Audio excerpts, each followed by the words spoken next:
gospodo, poštovani gosti, uzvanici, dragi prijatelji, svima vam želim dobar dan. Dobrodošli u kuću Lauba.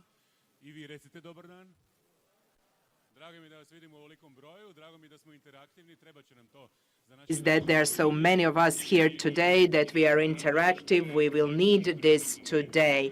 This is the agricultural conference organized by Jutarnji List newspaper and the European Commission with the sponsorship of the Ministry of Agriculture of the Republic of Croatia. Today we will award the best young agripreneur of Croatia.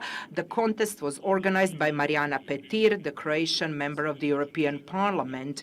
The best young agripreneur will participate in the conference of young agripreneurs of Europe that will be held in the European Parliament in October of this year. I'm very pleased to see so many of you, and I would like to announce our guests.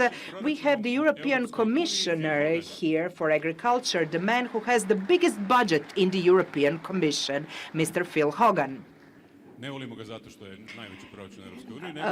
We don't only like him because he has the biggest budget, but because he is our dear guest. We also have here Minister of Agriculture of Croatia, Mr. Tolušić. Croatian member of the European Parliament, Marijana Petir, member of the Parliamentary Committee for Agriculture and Rural Development.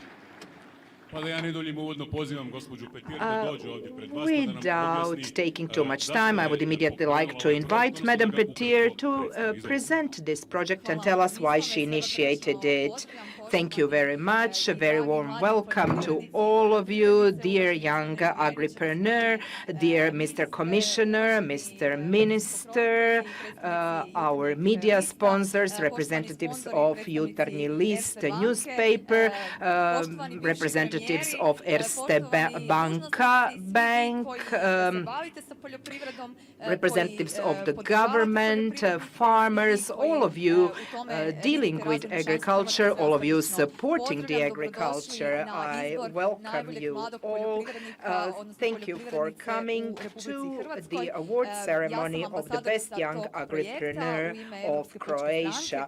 I'm an ambassador of this project on behalf of the European People's Party. This year, for the fourth time running in Brussels, we will have the contest for the best European young entrepreneur. We have here Mr. Ivan Veselic, who last year won a special award of the sponsors at the European level. We are very pleased to have him here.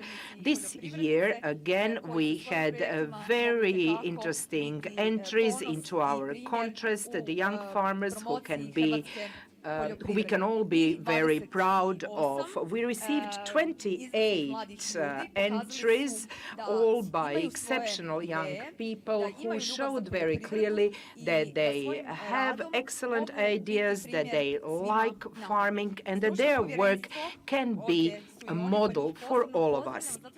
I would also like to greet the jury. They are present here. They had really hard task selecting the winner, but they've managed to do this. They first of all selected 10 best entries, and for all of these contestants, I will organize a visit to Brussels, where they will participate in the conference in October.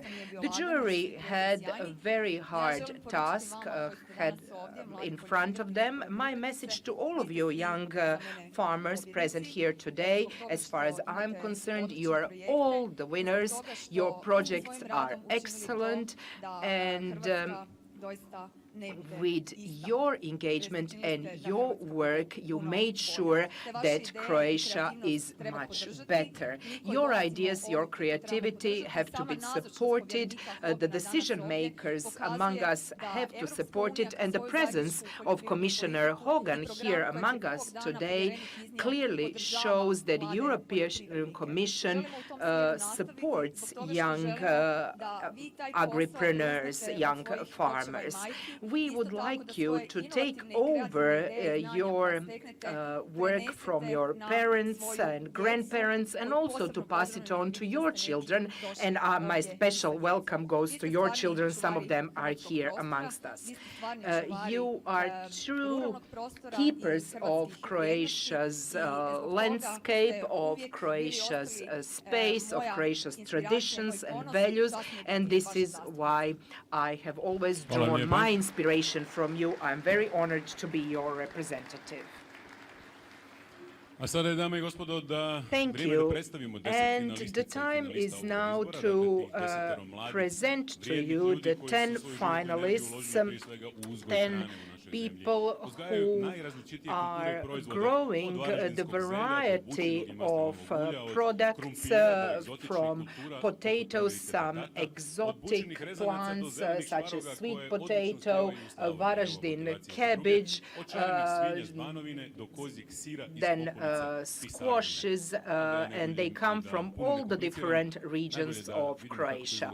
Without much ado, let us see something about them. Drugu godinu zaredom hrvatska zastupnica u Europskom parlamentu i ambasadorica projekta izbora za najboljeg mladog poljoprivrednika Marijana Petir organizira izbor za najboljeg hrvatskog mladog poljoprivrednika u suradnji s Young Agripreneur in cooperation with Jutarnji List newspaper as the media sponsor. The goal of the competition and the European Award for the Best Young Agripreneur is to promote positive image of young farmers and to identify activities characterized by innovation, sustainability, and market orientation, with an overarching aim of keeping young people in rural areas.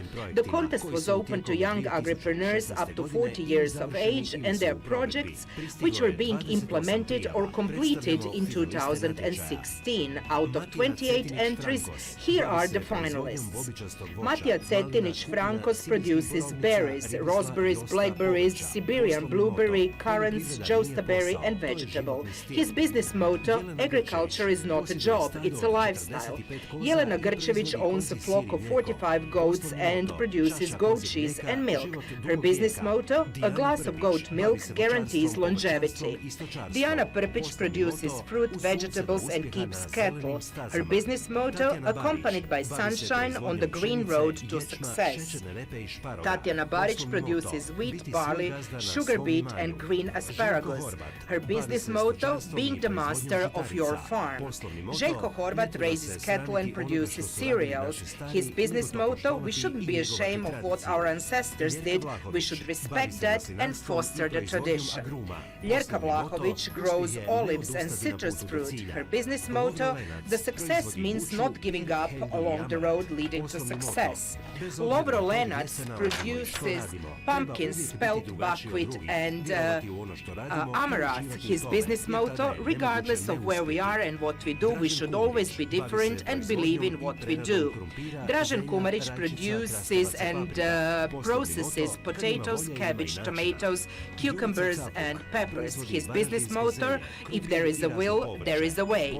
Jurica Capuk produces Varaždin cabbage, potatoes, and vegetables. His business motto, respect the tradition but think innovatively. Marina Dobošić produces pumpkins and processes their seeds, spelts, and rapeseed. Her business motto, Blake Hall from the heart of the seed. The winner will be awarded with 15,000 kuna by the Erste Bank, and a member of the European Parliament, Petir, will organize a visit to Brussels for the 10 best agripreneurs. Well, they will participate in the Congress to be held in October, organized by the European People's Party. The ceremony of pronouncing the best Croatian young agripreneur is about to begin. Ladies and gentlemen, let's give them a show of hands. They have deserved that. Velika je stvar ući već u samo finale ovoga izbora. A mi ćemo sada odabrati najboljeg Becoming one of the među najboljima. finalists is already a big achievement, and we will now hear who is the best Croatian young entrepreneur. The jury made this a very difficult decision. Members of the jury were Zoran Grgić, Dean of the Faculty of Agronomy in Zagreb, Marijana Ivanek Martinčić, Dean of the College of Agriculture from Križevci, Vlado Guberac, Dean of the Faculty of Agriculture in Osijek, Božica Marković, Director of Agriculture Food Industry Sector of the Croatian Chamber of the Economy, Mato Barlošić, President of the Croatian Chamber of Agriculture, Jan Marinec, President of the Croatian Young Farmers Association, and Mr. Šimić, a representative of Jutarnji List. So they had this very difficult decision to make, and now I would like to invite the presenters, Croatian representative in the European Parliament, Madam Petir, European Commission for Agriculture, Mr. Hogan, Minister Tolušić, and representative of the Erste Bank. Lijepo vas je vidjeti ovako, moćna gomilica. Nadam se da će nam ovo proglašenje ići lakše nego našim kolegama na Oscarima. I hope that you will not have the same glitches as our colleagues did during the Oscars awards ceremony.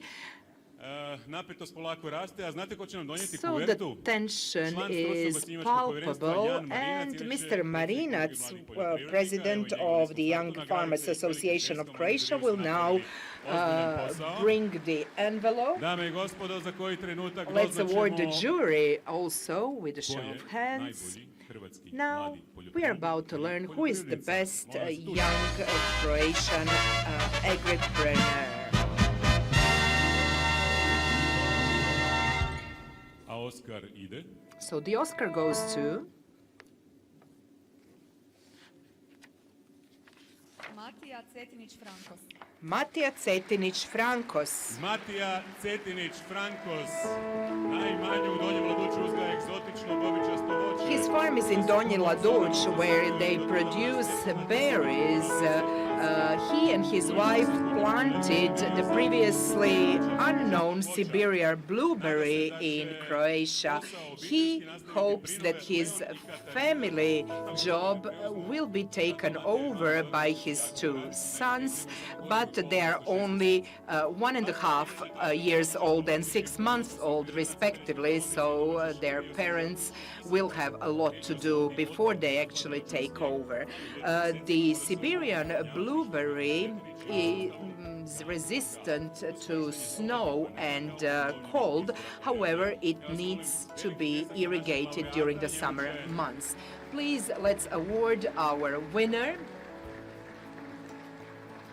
Plaketu dakle uručiti Marijana Petir. He will receive a plaque by Madam Marijana Petir, and here we can see a check on 15,000 Croatian kuna. Before the winner addresses us, let's hear from Mr. Šefbek of the Erste Bank. Thank you very much. On behalf of the Erste Bank, I am very pleased to be able to award you with this check, and I believe that we will also be able to support you in future. You are the future of Croatia's innovativeness, of Croatia's entrepreneurship, in an area which for us is also a target area. We want to focus our business there. At the moment, 10% of our portfolio is in agriculture, in farming. So I would like to congratulate you very warmly, and I would also like to congratulate all the other finalists. I congratulate you on your courage and your entrepreneurship. Thank you. And now we will hear a few words from Mr. Phil Hogan, European Commissioner for Agriculture. Thank you very much, and delighted to be here with you all here today in terms of this very important event on the recognition of our young people in agriculture. And I want to thank Marijana Petir, who invited me to participate in this particular important event and to be joined by the Minister for Agriculture, by the bank sponsors, Erste Bank, and all of the state secretaries and the former prime ministers and former ministers, excellencies or ambassadors, to such a very important occasion to signal the importance of young people in agriculture. As Commissioner for Agriculture, we are now engaging in a consultation process about the future of the Common Agricultural Policy post-2020. We have launched a public consultation process on the 2nd of February. So we want to hear from young people and people that are young at heart, people that have experience in terms of what we should be doing in adjusting and modernizing our policy and making it more simple for the future for our beneficiaries, our farmers and our agribusiness and for our rural areas. So I'm inviting the people of Croatia. There's not too many responses back yet, so I'm inviting you to look at our websites and make sure that you respond, because if we don't hear your voice, we certainly can't hear your view and your suggestions about the future. So I have many discussions yesterday with your Prime Minister and your Minister and your Ministry of Agriculture and your MEP Peter in relation to future issues, and we are working out those particular issues for the future of our rural areas. And just want to finally say that generational renewal is not just about young people, it's also about the older generation. So we have to make sure that everybody is happy in the process. It's not, if you do not have security for our older generation of farmers, you cannot have certainly an opportunity then to have the management and to have the involvement of our young people. So it is not to be forgotten that young and the older generation have to work closely together, and we have to incentivize them to do so in the interest of vibrancy and vitality in our rural areas. And access to land, access to reasonable forms of credit at reasonable interest rates, I would say this to the bank, is very important for our young people, who are the future innovators, the future people that we want to have modern practices in order to have a very competitive agricultural business for the future. So I look forward later on, of course, in the civil dialogue to answering some questions that people may have in relation to the future of agriculture, but now is the time to acknowledge all of the winners, who are people that have been shortlisted and people who have entered this competition, and in particular this particular fine, tall gentleman that has won the first prize. Thank you very much. Hvala vam lijepa.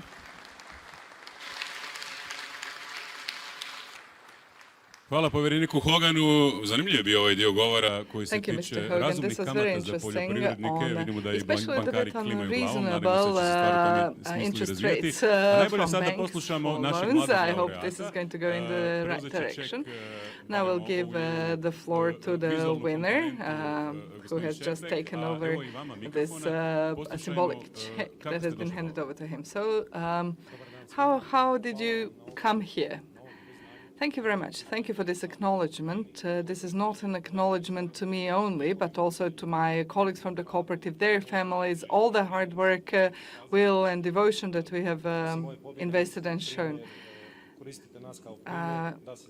I hope we will be used later as an example that you really can work in agriculture. Out of the 10 of us in the cooperative, 8 are the first generation of young agripreneurs. So we are willing to go this way, to learn, to educate ourselves. We have the courage, but this is also the fight for every single euro available from the European funds. So what we need is a simplification of administration, and thank you for this acknowledgement today. So out of the 10 finalists, I must say that all the projects that I read about seemed so magnificent to me. So the potatoes, the sweet potatoes, the goat, the cheese, all of it was amazing. And this is so much more important than for me to be the winner this year. Although all of us are winners, and every single vote that you have given is a vote for every single young entrepreneur in agriculture in Croatia. So thank you for this. Ladies and gentlemen, Mr. Cetinić Frankos will also participate later in the panel discussion. But before we go on, the portal Jutarnji HR has also organized the selection of the best young entrepreneur, and Jelena Grčević from Gradec, near Pisarovina, has won the most votes online on jutarnji.hr portal. So this is the family that grows goats, breeds goats, and they produce a spectacular goat cheese and goat meat, which is placed where? At farm gate. We have buyers coming to the farm, but also we send it to and sell it also directly to our customers' home. So a round of applause for to our winner, who is going to get a year's subscription for Jutarnji list. Čestitam vam na ovoj nagradi, hvala vam lijepa. Thank you for this award. Thank you for being here today. Thank you, Mr. Šefek. And ladies and gentlemen, we will now continue with the round table, EU funds and youth. In a few moments, we will have a stage set up here. We'll get chairs, do not worry. And we'll also get a table and a microphone for each of us. And then we'll start with a panel discussion on European funds and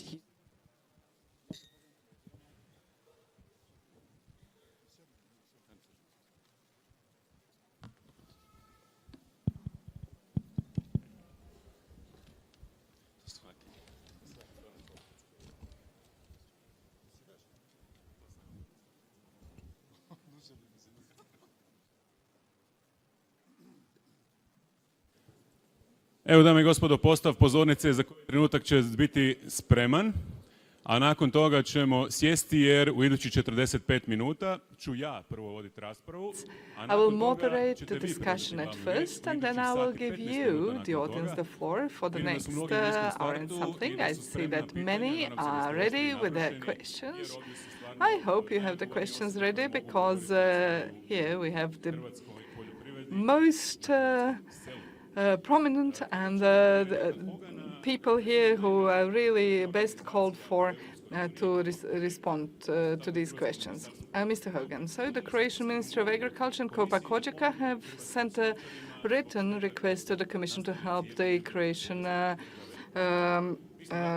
farmers hit by the lumpy skin disease.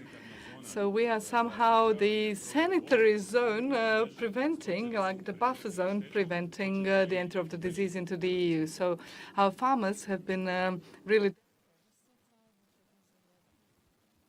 Well, first of all, Commissioner Andriukaitis is the Commissioner for Food Safety and Health, and he has been helping already the Croatian government with the vaccination program. He was here a month and a half ago, and he gave us some kind of promise that he will solve the problem. But if you can help, that will be even better. Well, I hope he's solving the problem by solving the disease problem, and I know that he's working very carefully and closely with the Minister for Agriculture in trying to eliminate the disease. Of course, I have received a request in recent days from the Minister for Agriculture about exceptional measures. I've just received the request, so I will look at that very carefully in the coming weeks to see how we can do with exceptional measures to help our farmers who have, in particular in Croatia, who have this very big problem of lumpy skin disease. So we will stand in solidarity with our Croatian farmers, but I cannot say any more than that because I've just received the request. Okay. Dame i gospodo, svi koji žele mogu dakle otići do infopulta, mogu preuzeti slušalice i mogu slušati prijevod na hrvatski rasprave koja slijedi, jer povjerenik Hogan naravno govoreći na engleskom jeziku. Ministre, Mr. Hogan speaks English. Minister, what is the actual damage due to lump skin disease, and is it true that 500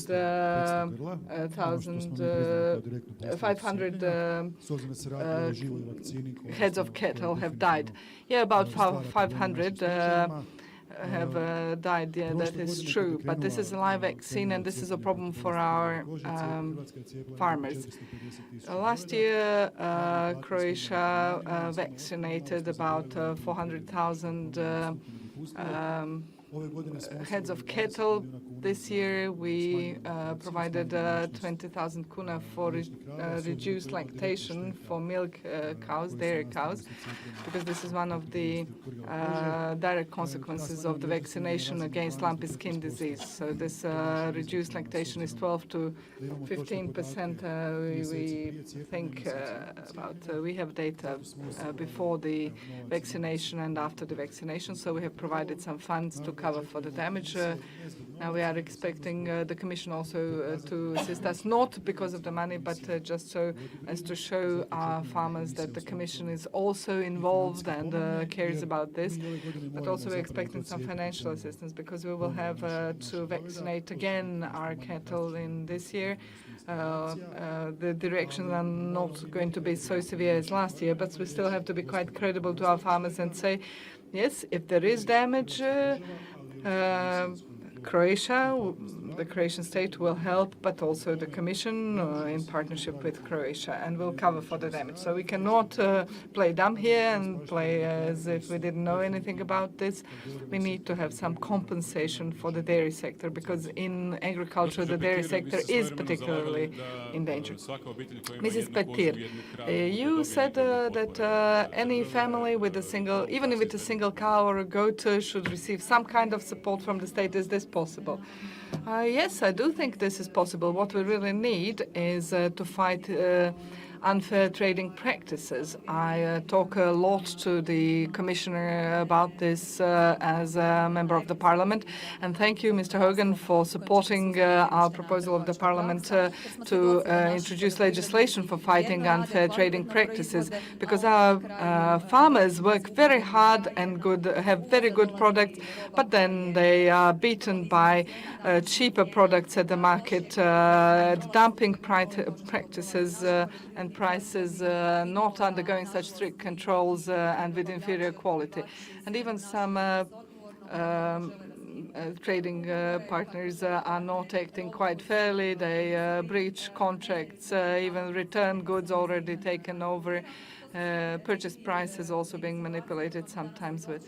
So these are situations that we see on a daily basis, but these are the things that are priority to solve. So if all countries, except for Denmark and Sweden, have some laws for fighting illegal and unfair practices in trade, Croatia should have such laws as well. We hope that this is going to be in the procedure already in June, but we need dialogue with all interested parties. We need to stop the black market and help Croatian producers to really enjoy the fruit of their work. Mr. Hogan, due to the Russian embargo, import ban, Croatia is flooded with cheap goods sold at almost no price. Eggs, chicken, meat. These are the surpluses from the West market that come at dumping prices to our supermarkets. And our farmers can just not live off their work because they cannot compete with this price. So how can we fight these unfair practices, and can Croatia adopt this law in line with the EU laws? Well, this is a very serious issue, and it has been raised by a number of people yesterday in the course of our meetings by the Minister and the Prime Minister and others. And we are working closely with the Parliament and the Council to develop a better position for farmers in the food chain. What has been happening is that because farmers have nowhere to go vis-à-vis the other actors and the processors or the retailers, there's nowhere they can pass on their costs that farmers have been reducing in terms of their margin of profitability in the transactions in the food chain. So we have now some proposals that have emerged about how we can deal with this, and I will be bringing forward a detailed policy paper at the end of this year to allow our Council of Agricultural Ministers and our members of the European Parliament to discuss if we need legislation. There's 22 member states out of 28 in the European Union have introduced national measures to deal with this unfairness in the food chain. So obviously it's a big problem. Otherwise 22 member states, which is a lot, would not be doing so. But we have to harmonise our rules in the European Union and make sure that we haven't distortions of competition with neighbouring countries able to abuse this particular position for their own purpose. And maybe smaller member states and smaller farmers be the ones to suffer. So I'm very conscious of this issue. Now, the second part of it is, at the European Council last week, your Prime Minister raised this particular issue with other member states in the context of dual quality of food. In other words, that people and consumers in some countries feel that they're getting less quality food from this dumping of product. So we have this being discussed now under the high-level forum on the food supply chain. So both of these issues will feed into proposals at the end of this year. And in my visit to Croatia, I have a greater sense of how important it is from the consumers and of course from the farmers' point of view, that we can work closely together to get solutions, and I'm much more clearer on where the issues are in this matter. And this shows the value of visiting the member states. Ministre, kako se planirate boriti s dumpingom? Minister, how are you planning to fight dumping, and how are you going to form this legislative proposal in order for it not to end in front of the EU court? The legislative proposal has been prepared, it's in draft, and will hopefully enter the procedure into the government next week already, and then before the parliament. Most EU countries have some kind of a legislation or a codex that is being applied for this effect. This is not something that Croatia has come up with alone. So this is not something that myself or the previous ministers have come up with alone. This law is something that we've been talking about for at least 3 years. It will only be adopted sometime now. It could have been adopted maybe even earlier, but hasn't. But okay. So we have encompassed by the legislation some 20 unfair practices, and we have involved also the competition agency. There are high fines foreseen for violations against this legislation. And all these laws, if this law is adopted, my ministry will implement it. So I hope, of course, that the law will never have to be implemented, so that we have it, but that all our trading practices are fair and correct. But we have to also be real also in the producer towards the trader. There are certain things that need to be corrected, but we will do this. Okay, some countries that have introduced similar laws have had some legal problems. For example, in Romania, with a similar law, now they have legal problems. No, our laws will never say what is the percentage of Croatian products on Croatian shelves. That has to be a mandatory provision. No, this will not be the case in Croatia. But we will say that whatever is on a Croatian shelf and what is in Croatia has to be paid fairly. And let's not speak just about dumping prices and forcing traders to sell Croatian products. I mean, there are Croatian products in our shops, but it's a matter of who's buying those Croatian products.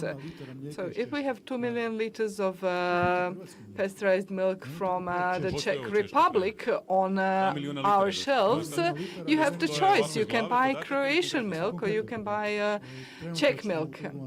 What is the price of the Czech milk was the question. I think 3.60 kuna. Can you produce at 3.60? Can you produce milk at 3.60? I see some dairy farmers there. Can you produce at this price? Nešto kasnije, dakle, bit će prilike u onom drugom dijelu našeg današnjeg druženja. Okay, I'm not quite sure now, but we will have some questions related to this later in the question. Mr. Cetinic, you have the Association for Berries. Who do you sell to? Usually retail. We are only a young association. We do not still produce that much as to have surpluses that we cannot sell. We mostly deliver to cities, direct sales, and retail. Retail for us is the key because it has the highest margin compared to our cost. So hopefully in a couple of years you will have larger quantities, so you will have to contact supermarkets. Are you afraid of this moment? Well, it is something that I'm not really, I do not yet know. I know that people have expectations from their production and from me as the manager, but I'm confident that we produce solid, good product and that we will make it. So, for example, do you know anything about the Facebook contracts that have been posted on Facebook? I don't know anything about this. But we all want to have our farms, plantations. We want to work on our plantations. And now we have a multitasking situation where we have to do all the sorts of things, production, distribution, processing, control of products. So we have the whole circle and the whole cooperative is starting from scratch. Minister, your Facebook page has posted one contract that seems like a colonial contract. No, it's a real contract by a supermarket in Croatia, not Croatian, I think. So the discount on agricultural products is 78%. So in negotiations in January, the same supermarket said that they will give an additional 3% of discount on top of the 78%. So, for example, if they this is the final situation. So if you think that 70% discount is a normal situation, I apologize, then it's my mistake. But 70% discount can only destroy Croatian production. I'm sure that with a more equal distribution of goods within the system can achieve a better situation. But this is going to lead to a situation where in a couple of years our supermarkets will only contain foreign products, no Croatian products, no Croatian produce. And some producers can, of course, producers sometimes play with their price, but what is 80% discount? 80% discount is a completely mindless situation. Mr. Hogan, is this situation something that you see only in the east of Europe, or maybe with you at home in Ireland, do you have a large supermarket chains who treat producers like this? What can be done to stop this? Well, we have 22 member states, as I say earlier, who are introducing national regulations on this issue of the food chain. So obviously it's a big problem in European-wide. In all of our member states, what we're trying to do is to level the playing pitch, to allow people to operate well within the single market, to ensure that there's not unfairness to the producers, because if we don't have a producer, we won't have a product. And what is happening at the moment is that the farmer is getting a very low price by being squeezed between other actors in the food chain, between processors and retailers, which is what I'm trying to correct.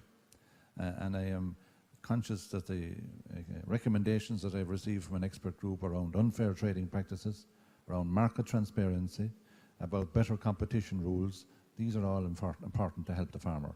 And what I would say to farmers here is that what you should be doing is having strong farm organisations, strong producer organisations, in order to deal with the competition issues as well. And we will help in the legislation, but also help producer organisations to be established by some financial incentives. So we will work with the Croatian Ministry of Agriculture to ensure that this happens in 2017, 2018. Gospođo Petir, ovdje su mladi poljoprivrednici. Mrs. Petir, here are young farmers who are only entering the agricultural production, which is something that you can never predict fully because it depends on various situations. So how can we help these young people? How can we help them to be better producers in Croatia? First of all, I believe that at the European level, we should actually deal with the legislative part. The Commissioner knows that this is the issue. I actually talked to the network of young agripreneurs in Croatia. What we are actually worried about are, in fact, restrictions that are imposed by the European legislation and does not take into consideration the difference between the startup agricultural companies and young entrepreneurs and established entrepreneurs. So the subsidies are available within the first 5 years after starting the business, but not afterwards. So just to give you an example, if at the age of 18, one of our young farmers decided to take over family business, at the age of 23, this person is actually going to stop being considered to be a young farmer and will no longer be able to benefit from subsidies that can actually range from 5,000 euros to up to 50,000 euros, depending on the activities, the agricultural activities, and the person has to actually use this money within 18 months after having set up the agricultural holding. I believe that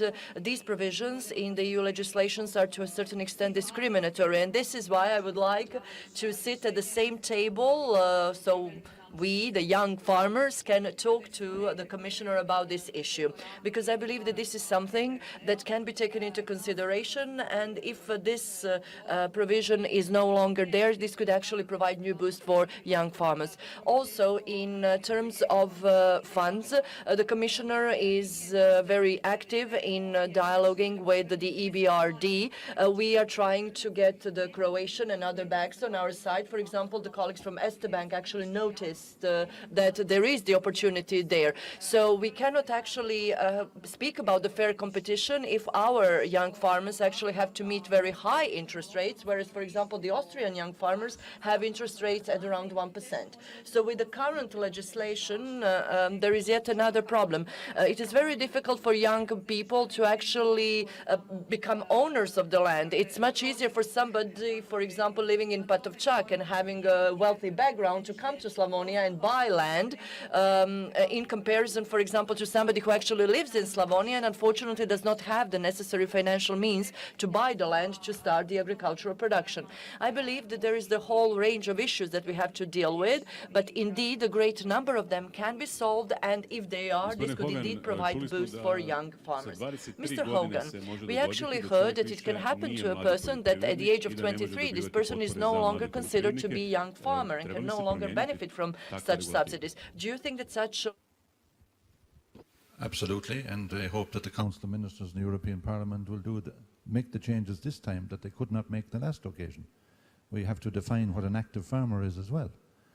What people should realise, the Commission makes the proposals, the European Parliament and the European Council make the decisions on the legislation. So we will make the proposals and hopefully we'll get the support. But the definition of active farmer on the last occasion was a missed opportunity, which is contributing to this problem. Odlično, onda smo zatvorili krug. Dakle, vi predlažete oni predlažu iz komisije, vi u Europskom parlamentu donosite Yes, so basically it's a circle. The proposal comes from the Commission, the European Parliament gives the opinion, and then the Council of Ministers actually confirms the decision, right. You are the young farmer. Could you please tell us what is the position of our farmers in comparison to their counterparts in Europe?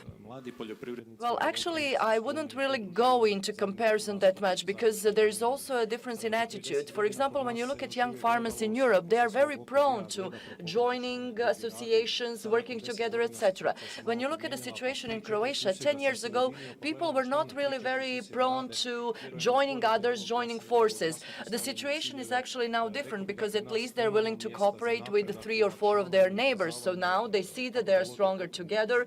They can actually participate in different programs. They can get support when it comes to dealing with paperwork. And this also allows them to submit really strong proposals, strong projects, in fact, for funds. And I believe that with the support of the ministry and the government, there is really room for maneuver here, and we can actually get results. You live in Laduc, near Zabršić. Yes. We've heard now about the problems regarding land ownership. Do you really need big plots of land for producing berries? You always need the land, especially when you are sort of somewhere in the middle. You are not too big, you are not too small, you want to make one step further. Land plots in general are actually rather small. It is very difficult, besides all these issues, also to find a plot of land which has all the necessary infrastructure. For example, in the area where I live, the average size of a plot is 2,000 to 3,000 square meters, which is basically what you would actually get in form of a bigger yard around your family house. We actually currently work on the area of 55 hectares, and it is actually a 60% coverage of that land. And now the problem is how to actually grow, how to get more land, how to ensure that this land can be accessed by car, and how to get the necessary infrastructure. So your production, in fact, is Siberian berries. Is this something that is sought after in the Croatian market? Do people actually know what that is? People sort of heard about it, but rare are those who really tasted Siberian berries and can really describe the taste. Now, for a couple of years already, we have been placing our product of the market, and one of the major advantages that actually these are early berries. So already before strawberries, there is already the harvest of blueberries and Siberian berries, because you can actually get the results quite fast, whereas with strawberries, for example, this is more of a patience exercise.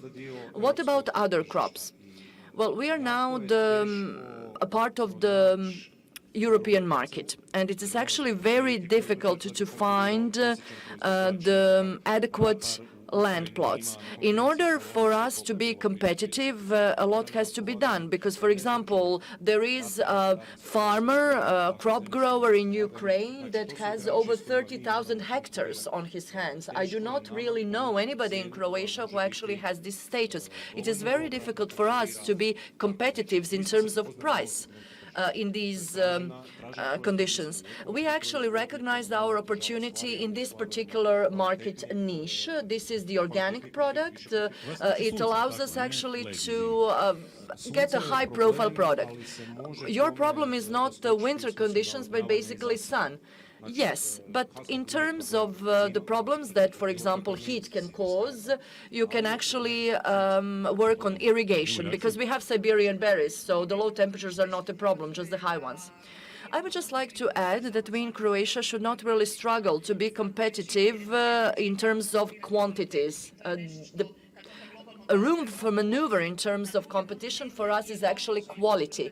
Because if you compare the situation in Europe with that on other continents, you can actually see that this is actually Europe's goal, to be competitive in terms of quality. I've really traveled extensively, and in terms of quality, Europe has a lot to offer, and Croatia especially in terms of quality. So basically, this is what we have to focus on, and we should actually promote our indigenous products. Yes, but after a certain time, if the production grows, our producers, we actually have to deal with big wholesalers, and hopefully the rebates are going to change. I see that the representatives of big wholesalers are here in the audience, so I do hope that they will allow better access to their shelves for our producers. Mr. Tolušić, production is one issue, but there is another issue that the agricultural producers are interested in, and this is the absorption of the EU funds. You actually simplified the procurement procedures, so it is no longer necessary to get buried in massive paperwork. So what's the situation like now? Well, we will never be able to simplify the procedure to the extent that you just knock on the door and say hello and then get out with a bag full of money. Unfortunately, things do not work in that way in the European Union. But what I believe we will be able to do already now in the first competition that will be published, and we hope that by the end of the year we will have some 50 competitions, that the situation will indeed get simplified. Just to compare the situation with the last year, we only had 34 competitions published. Now we hope to have at least 50. What is the goal? From the moment of the publication of the competition till the moment of the signature of the contract, we would actually like to have a maximum of 120 days. Before, the process was even longer. We actually should not allow for the process to be too lengthy. So the farmers will no longer have to submit certain documents that, for example, we on our side will be able to look into ourselves, for example, extracts from the land register and the like. But our goal is to ensure that each of the measures that are at our disposal is, in fact, subject to at least 2 competitions, and hopefully to 2020 we would actually spend these 400 to 500 million euros. So far, we've paid out some 180 to 200 million euros, which is actually a very low amount in comparison comparison to the total amount that we have at our disposal, which is 2.4 billion euros. Also, as I said, the process is quite lengthy, so farmers actually have to wait for a rather long time to get the money. Hopefully, this is no longer be the case, so our agriculturals will become more competitive and will be able to refurbish their farms.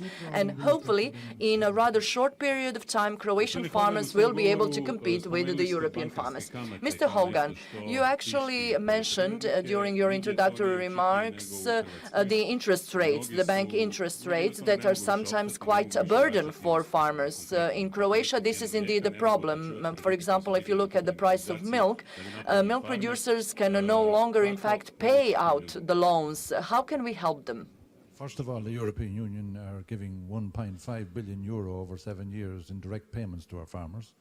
Secondly, we have 2 billion euro in rural development projects and money, so we are giving direct financial assistance to Croatian agriculture through these programs. What we have to do then is to create more competition for interest rates for particular products. And we're working with the European Investment Bank to try and achieve that, particularly for young farmers who want to gain access for the first time to land, gain access to a development with their family in relation to what they wish to do to modernize their farm. So I expect that we will have new developments in the financial instruments area later this year when the legislation to achieve that is put through the Parliament and the Council, hopefully before the summer break. Evo, ako mogu ja samo dodati u vezi kredita I svega ostalog. Imamo puno mjera kroz program ruralnog razvoja, ali smo one po meni... Allow me just to add that there are many measures of rural development, but I believe that the animal welfare and financial instruments should also be included. We are now working on the revision of the rural development programs, and we do hope that with the 1st of January 2018, our cattle growers will be able to also use the funds under the measure of animal welfare. And the second step, financial instruments, this should actually translate into accessible loans, interest rates from 0.5 to 1.5%. So hopefully the time frame would be the 1st of January 2018, maybe a month later, if the Commission approves the changes to the rural development program, and there is no reason why this shouldn't be done. We hope that our farmers will have access to really affordable loans, and we hope that they will allow up to the 90% of coverage, or rather exposure. Mrs. Petir,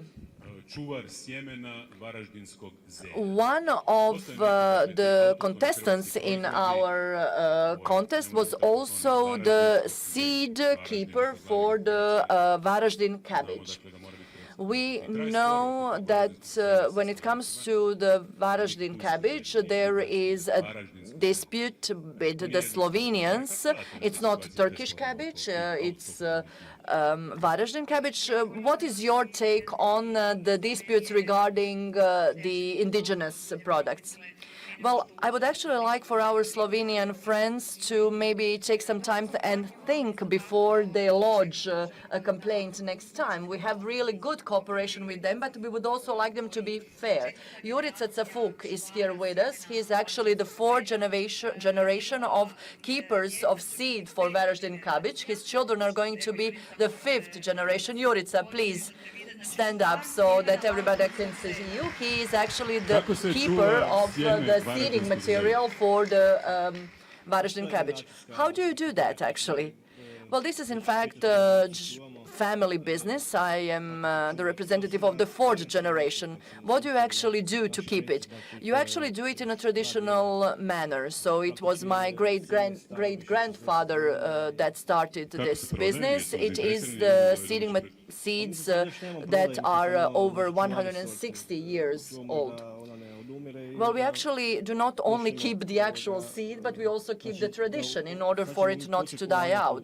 We will now start to invest into production. We are just waiting for the Slovenians to give us their approval. Yes, it's perfectly logical that Slovenia, another country, actually gives you the approval for Varaždin cabbage. So,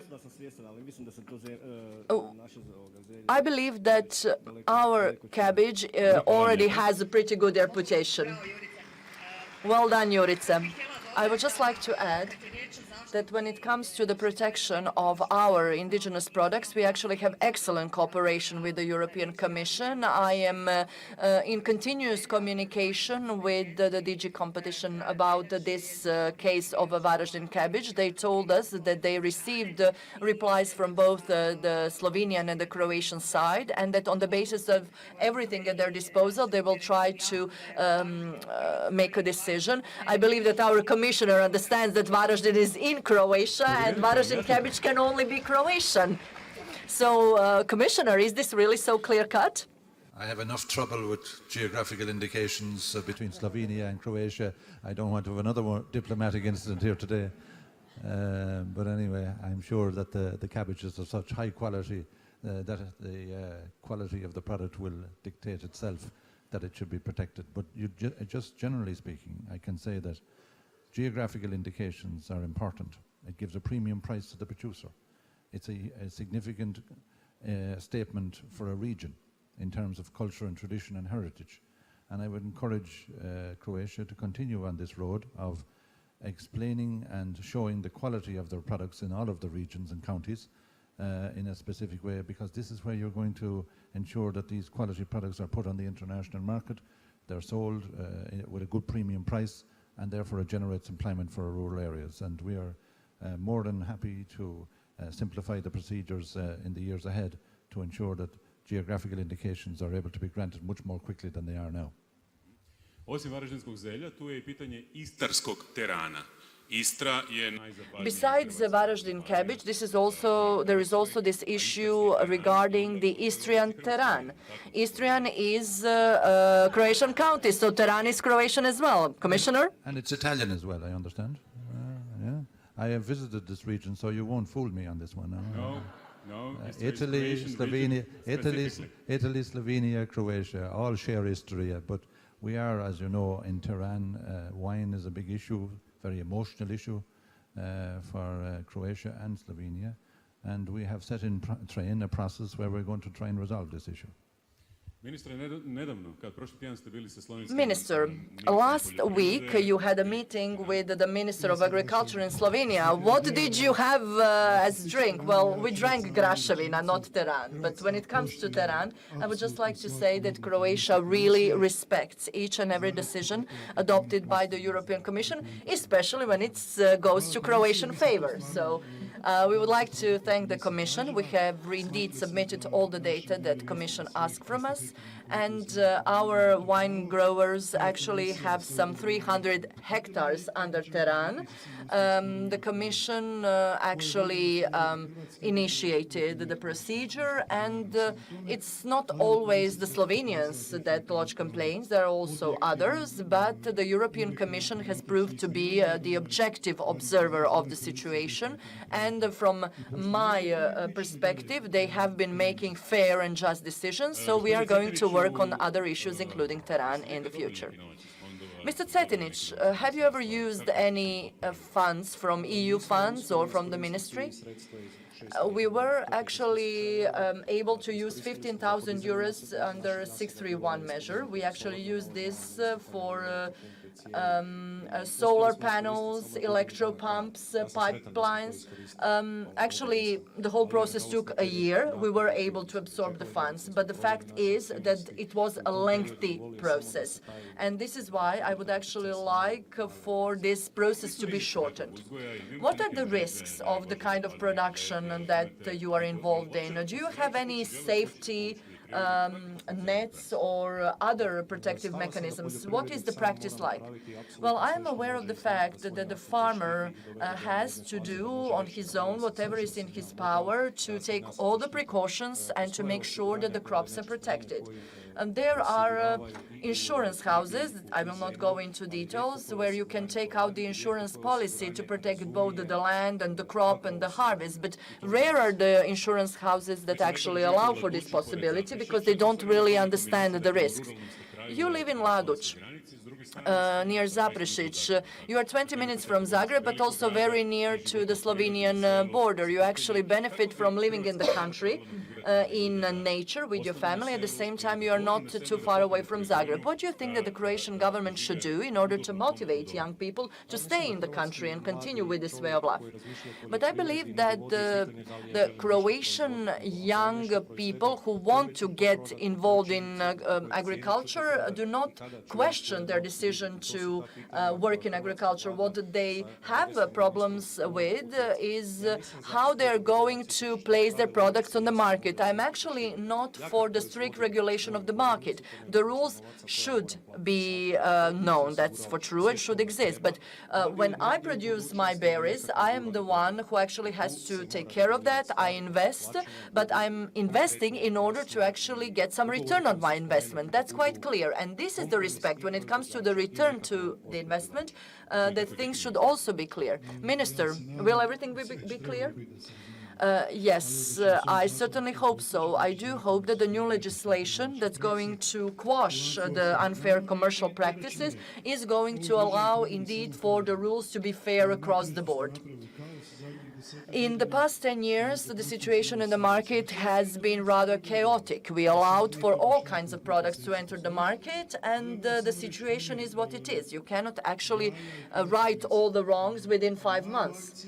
When it comes to, for example, milk and chicken meat, I believe that also the Croatian consumers should understand that if they want the Croatian products on the shelves, they also have to buy Croatian products. For example, the fact is that we are not self-sufficient in terms of producing eggs and, for example, chicken meat. When it comes to eggs, we only cover 22% of the market, with chicken 16%. But we can do more by raising awareness. All of us here in this audience also can do something.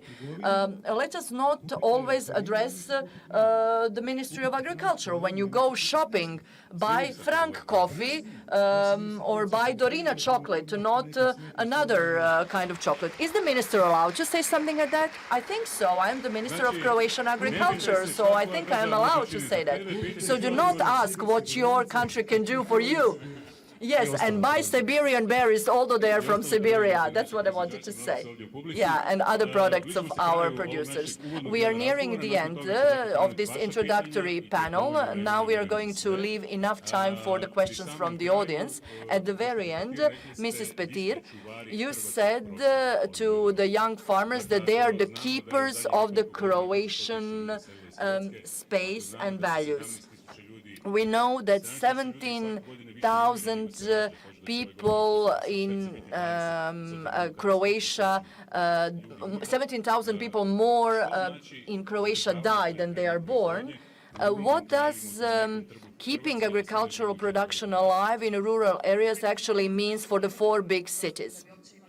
Well, first of all, we need to keep people in rural areas if we want to have any food production, if we want to protect biodiversity, protect our land. But they are also keepers of Croatian traditions, Croatian folk costumes, Croatian religion, and everything else. So people who live in rural areas, in villages, are the keepers. I dislike the discussions in which the issue of subsidies is being questioned. They do deserve these subsidies because they protect the Croatian areas, the Croatian land. And whilst they are there, we do not have to pay somebody to come and cut the grass or make sure that the bushes are not extended too much.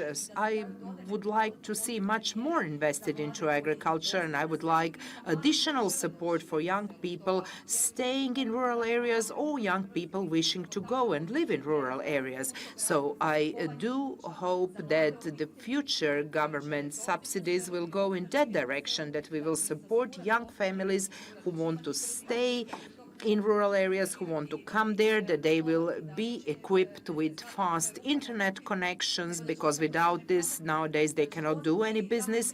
They need to have proper roads. They need to have public transport. Nowadays, all we have, and not everywhere, are school buses, and there is no other public transportation. So the commissioner said 2.4 billion euros for rural development by the year 2020, and we have absorbed very little. So let us help those young people, because their success will be success of Croatia. Minister Tolušić, who is to be blamed for such a low absorption rate? Well, first of all, before we entered the EU, we had SAPARD and IPARD programs. They were good, and we were supposed to learn something from those programs. But once we joined the EU, it seems that we forgot all about this, and we were totally unprepared. So now we have the results. But let's not go back into history. Let's not be pessimistic. Things can be improved. If we have a contract signed within the period of 120 days, if we can secure the funds, things will be better. Commissioner Hogan will visit us again next year. We will again have a citizens' dialogue, and we will see whether things have improved. Mr. Hogan, yesterday you visited one family farm. What are your impressions? Did you like the country? Did you like the people? Well, I visited a poultry farm, and I saw with a small amount of acreage that you can actually make a good living. And I was glad to visit a farm, of course, that had benefited from EU investment. But it was an excellent, very modern operation that obviously was making an impact on the family, but also in employing some local people. So this is an example of what we have to do in so many other areas. We have to specialize, as many of the comments have been made already. There's an opportunity to specialize in relation to quality, in relation to geographical indications. This is an example of where we can do more, but also organic sector, we should do more here as well. I think because of the nature of the farm structure, it's open to that. So we are willing to work closely on the quality programs, the promotion programs, and on the structures with the Croatian Ministry of Agriculture to make a better life for rural areas. And I would refer people to a document that we agreed with all of our stakeholders last September, the Cork II Declaration on Rural Development, where food is at the centre of what we are doing. Consumers are the marketplace that producers have to keep one eye on. And food is what we are all in the business of trying to create: good quality, high standard of food. And if we work there towards better sustainability, towards good environmental practice, towards viable farmers as well as viable rural communities, I think we can do a lot together under the Rural Development Program. Hvala vam lijepa. Evo, na samom smo kraju. Završna riječ pripada vama, gospodine Cetinić. Jeste li vi optimist? Thank you very much. We are at the very end. Mr. Cetinić, you have the final word. How optimistic are you, given the current economic situation, demographic situation? We are a member of the EU, which is also faced with numerous problems. What is the future lying ahead of us? Let's start from your family. Well, every single farmer is an optimist, because now you are sowing, you are seeding, you are doing something, and you expect the results in a certain period of time. So you have to be optimistic. Without being optimistic, I wouldn't be here where I am today. What will happen in 20 or 30 years' time, hardly any of us can say. What matters is what we can do today in order to influence our future. But I'm certainly optimistic. Thank you very much for your final thoughts, Mr. Phil Hogan, Madam Mariana Petir, Matija Cetinić, and Minister Tolušić. This brings us to the end of the panel, the EU Agriculture and Young People. You will now see 3 short videos, which will be an introduction into the second part of this day, and this is the Citizens' Dialogue, and then the floor will go to you. 28 država i više od 500 milijuna stanovnika. To je puno potrošača koji trebaju puno hrane. Tko proizvodi hranu? 11 milijuna poljoprivrednika kojima je poljoprivreda glavna djelatnost osigurava nam sigurnu i visoko kvalitetnu hranu koja se uzgaja diljem Europske Use unije. high quality food all around Croatia. Farmers such as Ivan and Marta. Their farm is about 12 hectares, which is about 12 football pitches. This is an average farm size in the EU. They produce cereal crops and sheep, and they make their own cheese, the cheese that they sell in their shop and also over the internet. They also organize workshops on the production of sheep cheese, and participants stay in their own accommodation. More and more visitors are coming to their area, and this is to the benefit of the entire community. This is a typical day. Some of the sheep are grazing. They eat feed that they need to produce high-quality milk which will be turned into cheese.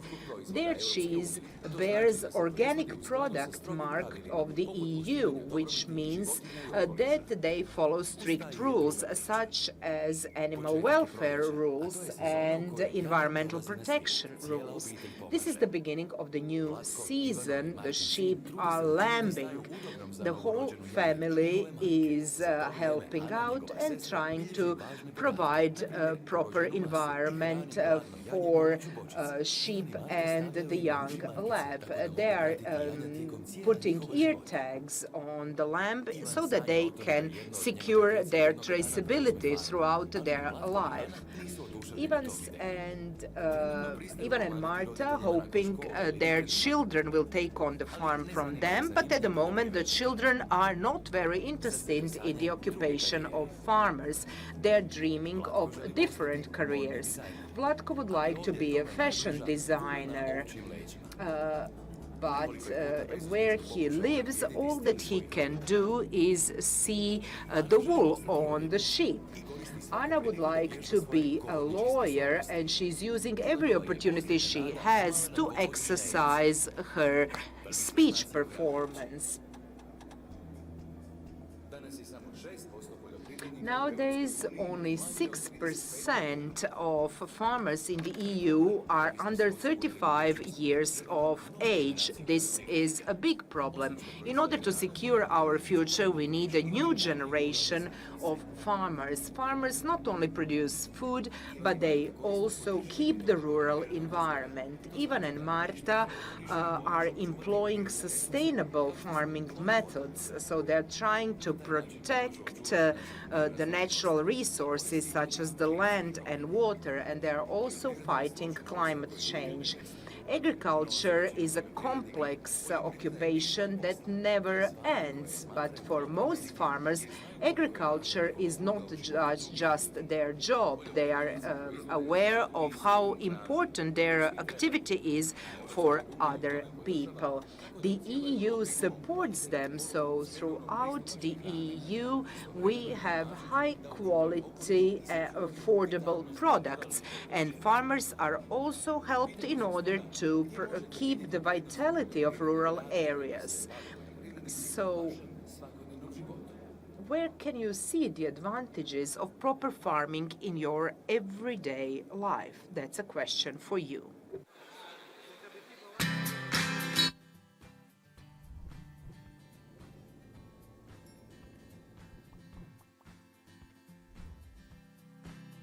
We had the chance to take part during the 3 missions organized by the Commissioner Phil Hogan.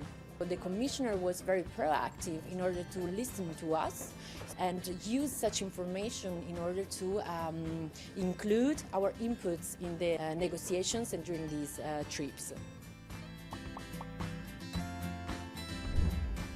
This mission came at a very important moment for our sector. We were one of the most affected by the Russian embargo. More or less 1/3 of the burden of the Russian embargo is on fruit and vegetable. The main thing is for sure to make sure that once we are out there on these missions, together with the Commissioner, we keep up European side in total. the communication between the countries, the European countries and those countries sometimes is not so easy, and it's important to have this contact with that national authorities.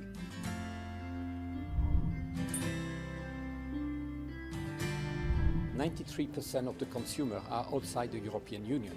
So I think there is a very big base of expanding, and fruit and vegetable sector are very important in terms of jobs in Europe.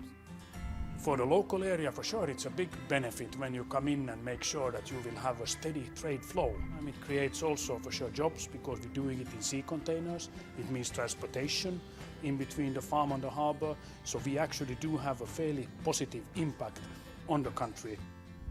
In this way, we could also, let's say, share doubts and also best practices on how to create a great value from a product.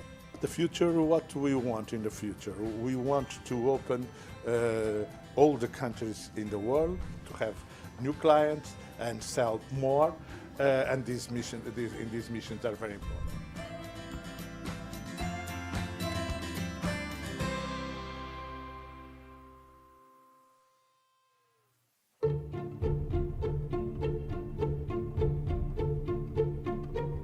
Society is complex. Our problems are very complex. Our answers will be complex, but we can only find those answers together with 500 million Europeans.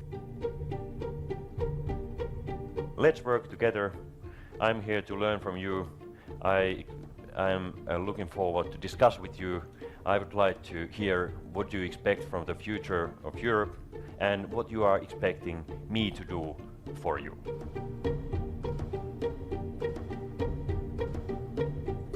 25 years ago, it was hard to believe that we'll be on this stage together.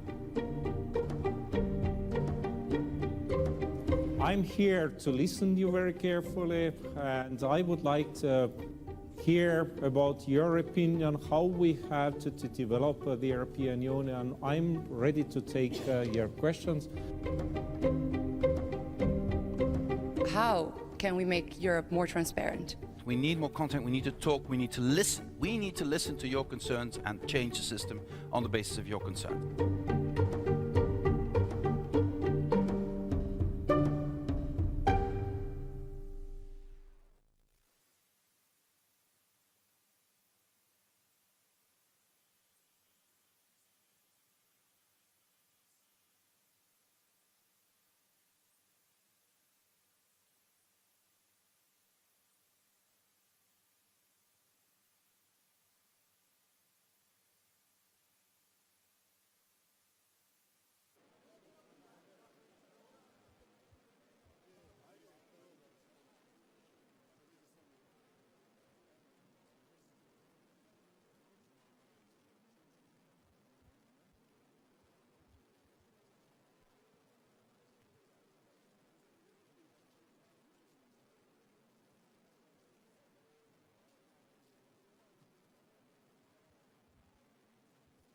Za koji trenutak nastavljamo.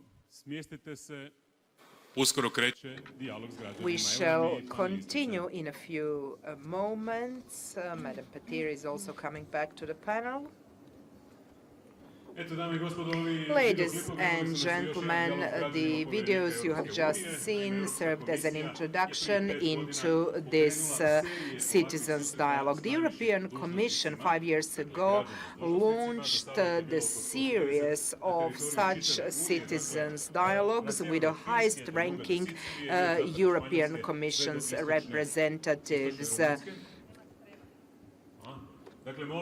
Your interpreters are talking. I don't understand why you can't hear. This is up to the technicians. The interpreters are talking. Mr. Hogan, can you hear us now? Can you hear us now? All right. So this is the third citizens' dialogue held in Croatia 3 years ago with Commissioner Mimica in Zagreb.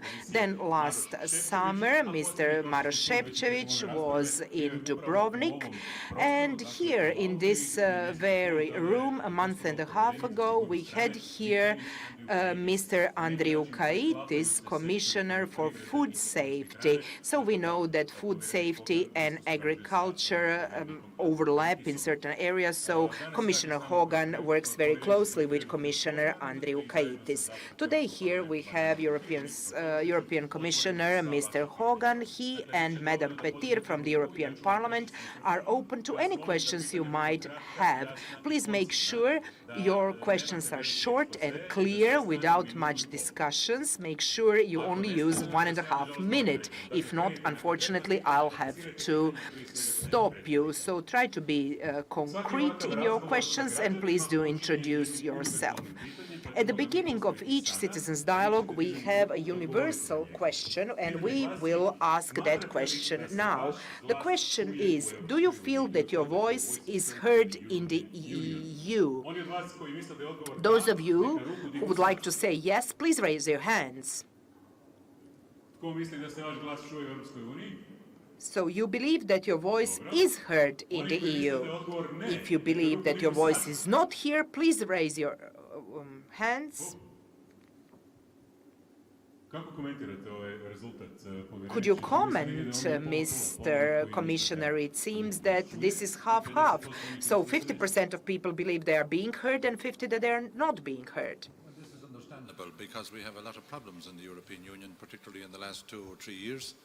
And people are trying to grasp and grapple with these particular issues, particularly after high levels of unemployment, a very serious banking crisis.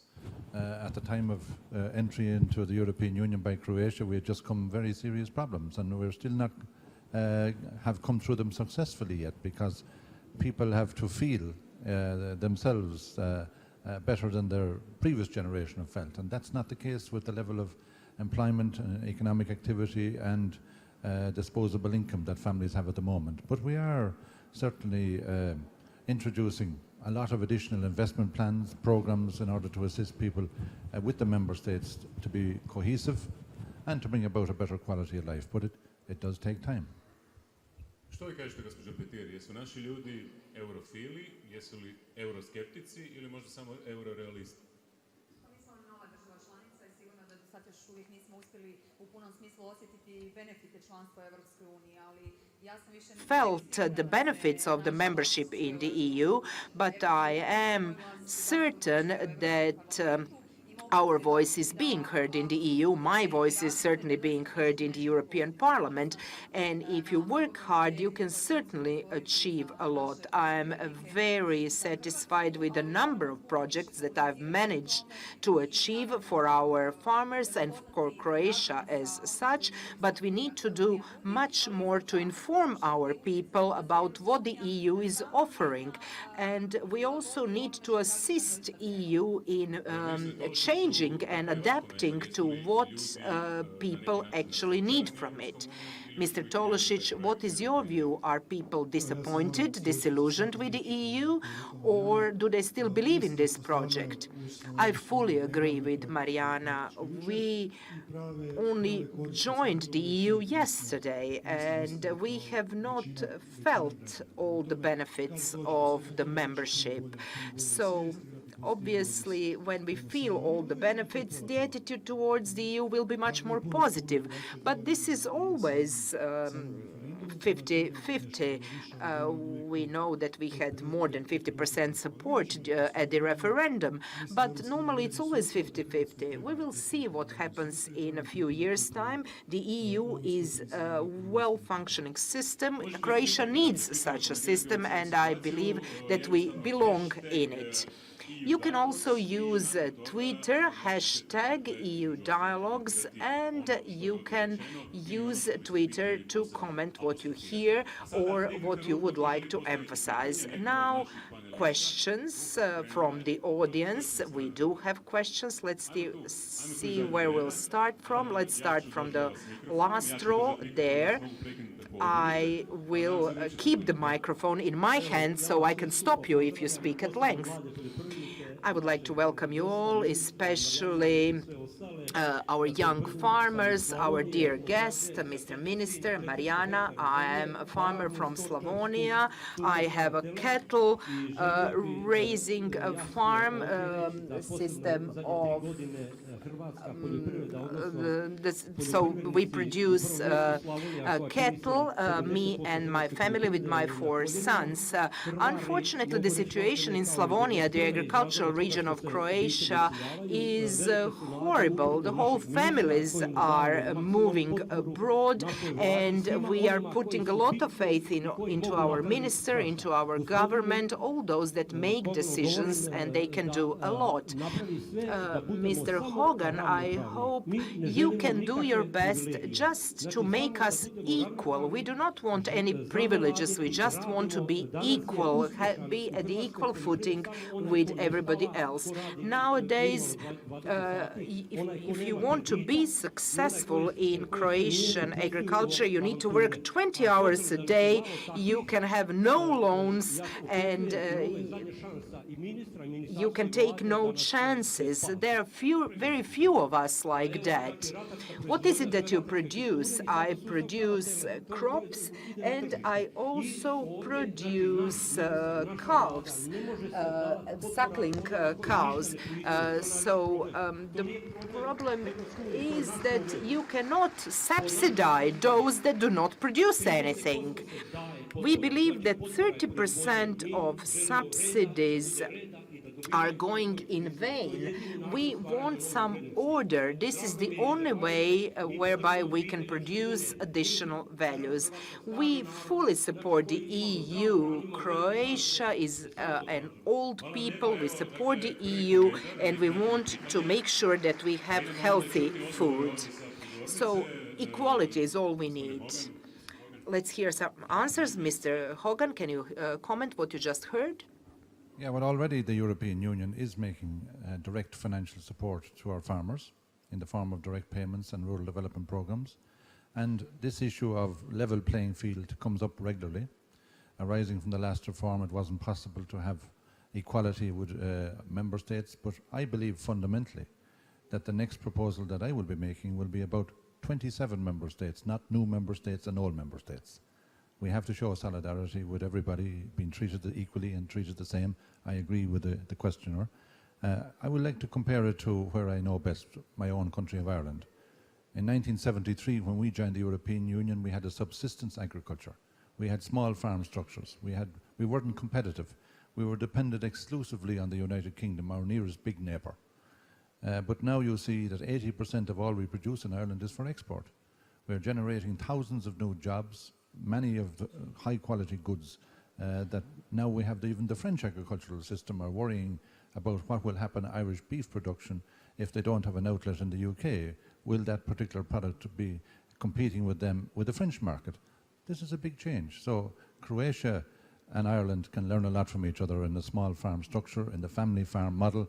And I think, as I said yesterday, they should cooperate more, those two countries, because they need to cooperate in order to deal with the big neighbour that you have here, but also the experience that we have had with a big neighbour at home. And therefore, I see the Irish ambassador in the audience here today. I'm sure that there could be a lot of linkages with young people, but also linkages between farm organisations and chambers and ministries in order to do more in a collaborative way and to learn from the mistakes that the Irish made so that the Croatian agriculture won't make the same mistakes, but equally to see the success of today being translated to the success of Croatian agriculture. Da, dvije zemlje slične su po kulturi, po povijesti, po velikoj dijaspori, ali... Our countries are similar culture, history, the large expatriate community, and there is a lot to learn from us, from each other between Croatia and Ireland. Another question from here. This side. Stanislav Senkić. I'm a farmer from Slavonia, Sveto Đurđe, near Donji Miholjac, very small village. I'm alone here because my son is just awaiting the birth of his first son. I've been waiting for a year and a half for Measure 412, a call for proposals for Measure 412. So I'm asking Mr. Hogan, when has the law on animal welfare been introduced in the EU? Mr. Minister, you see what the Slavonian village has lost with the animal welfare legislation without this legislation being adopted in Croatia, because for some large farmers this was not acceptable, so we lost a lot. So if we continue in this way, Slavonian villages will be devastated in a couple of years. Okay, Mr. Minister, Mr. Hogan, afterwards. I'm sure that your son will, that you will be grandfather before the call for proposals will be launched, but I think that Measure 4 will be announced on 18th of April, I think, so quite soon.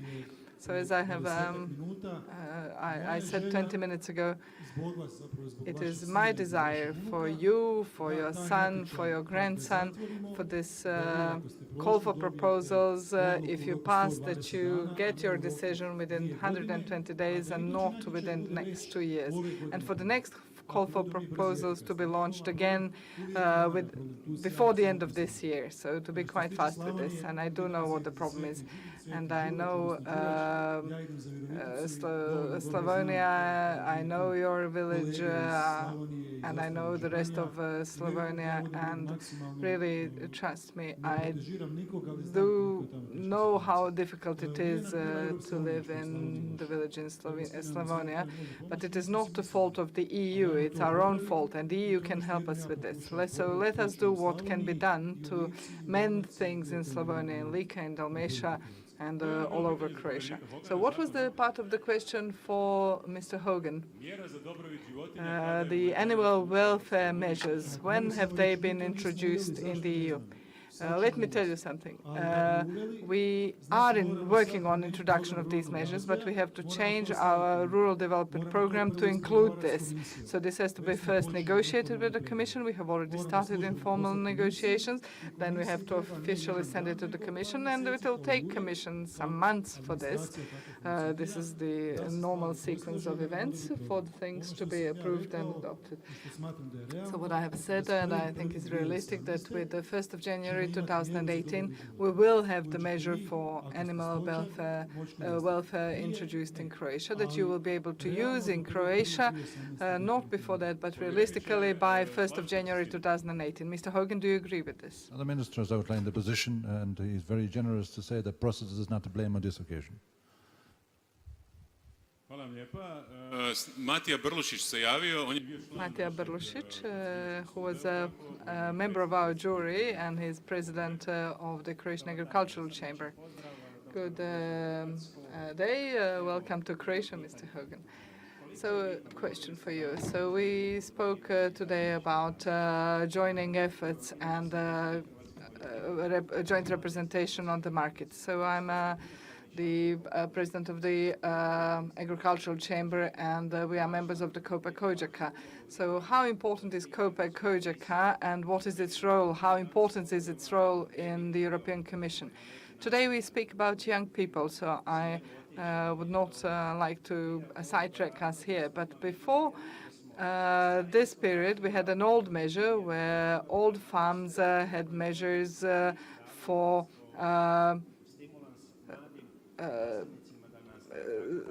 transferring their production to young producers.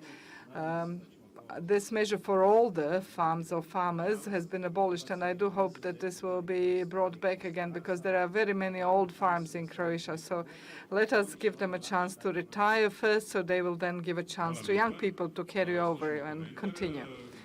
Mr. Hogan. Well, I've mentioned that in the course of my remarks about the fact that we cannot look after young farmers unless we have the security of the older generation. And I acknowledge that very well. That's the way it has to work. Secondly, in relation to COPA-COGECA, can I give you this example? Croatia are in the European Union, where a small country, like the country I know best, are sitting at the same table with the equal voting rights in terms of representation they can make with the other 26 member states. And this is a great opportunity to have a say at the highest levels in the European continent. You did not have this opportunity before 2013. We didn't have it in Ireland before 1973. And it is a very big benefit that we often take for granted, that we can work with others to achieve objectives. And Copa Cogeca, it does the very same. You are there to represent Croatian agriculture, but you have to win the supporters of the other members in the room to achieve what you want. The same way as the Croatian minister must win the support of the other people to achieve what you want. So it's a collective organization, but also a collective opportunity to influence big decisions through this networking that you have to do on a monthly basis at your meetings. And I work closely with Copa Cogeca, and I value very much the advice I get, but also they are very important influencers in terms of the future of the CAP. I was at a meeting just this week on Tuesday with Copa Cogeca about rural development. And they are very big supporters, the whole organisation. I got a very positive response for some of the issues that were raised and what we would like to achieve in the next. We have to get away from the fact that the Common Agricultural Policy is just about farmers. It's about rural areas as well. And food has to be at the centre of the discussion and the debate. You are the people that provide the food of good quality, and the people in our rural areas have to benefit from that as well in what you do on the environment, on agri-tourism, on sustainability across the board. And this is where we have to work together. Thank you, Mrs. Petir. I wanted to comment that the measure, animal welfare measure that has been mentioned, but also what you, Matija, have said. Namely, Poland has used the measure for carryover of ownership of family farms from fathers and mothers to children. But these two measures are not in our program. This program was sent 5 times for us to complete and send back. So I hope we will now have a chance to correct the mistakes that have been made. I know that for some this is coming very late, especially for dairy farmers, because this was what they were hoping for, the ray of sunshine. So again, what I think is really terrible is that about 70,000 agricultural pensioners are living on the verge of poverty. Over half of them only have 500 kuna in pensions, and the threshold of poverty is 1,950 kuna. So somebody who has worked all his lifetime is now on the verge of hungering. So I am for introduction of this pension to repay not just farmers, but also other old age pensioners. We need now to support them and provide for them in their old age, because they really worked for it. Another question on this side. Wood cluster, Croatia. Mr. Hogan, thank you so much for coming here. Mrs. Petir, thank you for supporting the dialogue. 50% of the territory is covered in woodlands, and a question for the minister. When the Ministry of Agriculture will again be agriculture and forestry? Where's forestry in all this? And Mrs. Petir, how to resist fossil lobbies who are always questioning the biomass issue, etc.? Mr. Hogan, the forest issue. In 1992, we introduced the ecological tax in Croatia, where all economic operators participated in some general ecological services of the woods. Forests are used also for CO2 sink, but this now has been reduced to 0.2% of the total income. And this is being further reduced under the influence of large lobbies and large capital. Some countries are now reconsidering introduction of environmental tax. So what can we do here? Mr. Hogan, let's start from you, this concrete question with regard to forests and biomass. Well, where this proposal has emerged from is the former Commissioner Monti did a report recently about new sources of income for the European Union collectively arising from Brexit. There is going to be a big reduction in the budget overall because of the decision of the people of the United Kingdom to leave the European Union. So we either have to get more money elsewhere, or else we have to cut back on programs. And particularly you will see that this will have an impact on forestry and agriculture. Taxation is not the competence of the European Commission. It's a matter for the member states. But if the prime ministers decide that new sources of income from this source can happen, well, then it will happen. But it is a requirement of member state governments to decide that. We can't decide that in the Commission. And it's a very difficult issue because nobody wants to give away money if they can have it for their member state, but they want to see what the value they will get, or the value added that we'll get from the 27 member states working together on this issue. In relation to forestry generally, we have a forest strategy now for the first time in the European Union 2 years ago, and I approved this 2 years ago. Also, we see the employment potential, the recreational potential, and of course we see the impact it can have on climate change in terms of being a carbon sink. So it has a lot of potential that we are trying to exploit in terms of job creation and in terms of carbon mitigation.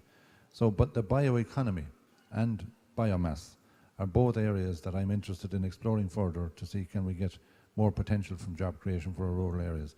On the taxation issue, I'm afraid I've explained my position.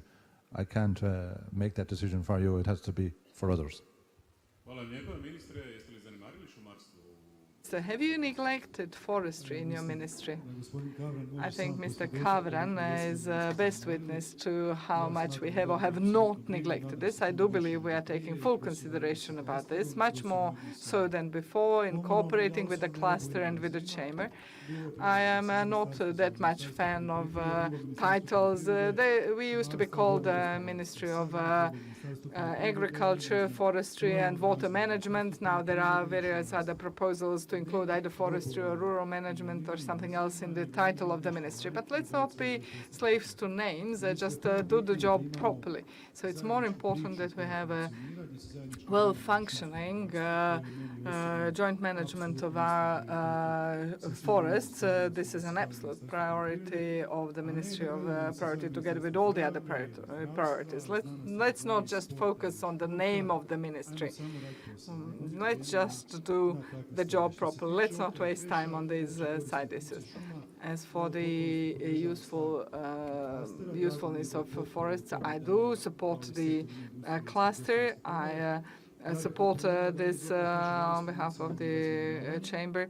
Also, we finance demining projects in Croatia. Woods also. We also are protecting coastal areas from forest fires, and also we support the development of forests as a natural resource. Of course, taxes are never welcomed by all, but this is really an important tax. Mrs. Petir, you know, I have always been voicing the benefit of our forests in the parliament. Currently, we are trying through the LULUCF regulation to prove that the initial period, the base period for calculation of further activities in climate change is not very good, because in the 90s, which is the beginning of the period, ending with 2009, actually we were at war and we could not really manage our forests, so we could not go into planting new forests. You know that some of our wood mass has been taken away by the occupator, and so on. So the Commission has, the representatives of the Commission have confirmed that this will be taken into consideration, and that this baseline for a calculation of contribution of Croatian forests will be reconsidered, because woods really are important as a carbon sink at the rest. And also, as for new energies, renewable energies, I will fight for biomass and biofuels, and my voice will be heard, because Europe and Croatia are managing resources in a sustainable manner. And we are primarily using our fields to produce food, but if it's if nothing else is produced on a certain land, it's much better to use it for producing biomass than not use it at all. So to create jobs, especially in rural areas, not just leave the biomass rot in the woods unused. So I hope we'll be able to convince other political parties about this. Thank you very much. Several questions from this side. My name is Mato Omazic. To our guest from Europe, and please keep supporting our new minister. I think after a long time we have a minister that has some courage to deal with the issues in Croatian agriculture.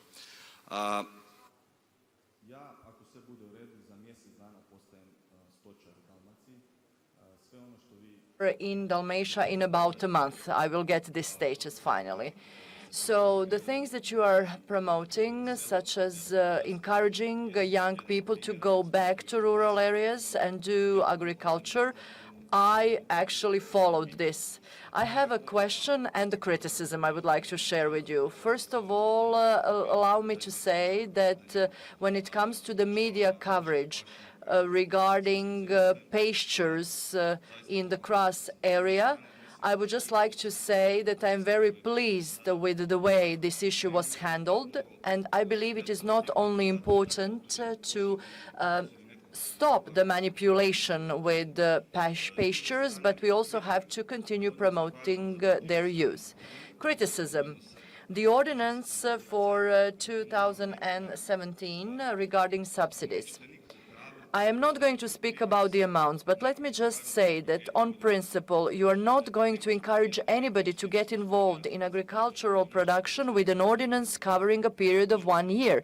Nobody will engage in serious investment, which is in fact a long-term project of 15 or 20 years, if you have an ordinance valid for only a year. There is no bank that is going to approve a business case that only covers the period of a year. You need to have a long-term project.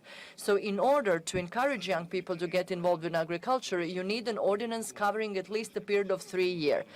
When it comes to my question, you actually increased the conditional unit for pastures in Kras area from 0.1 to 0.3.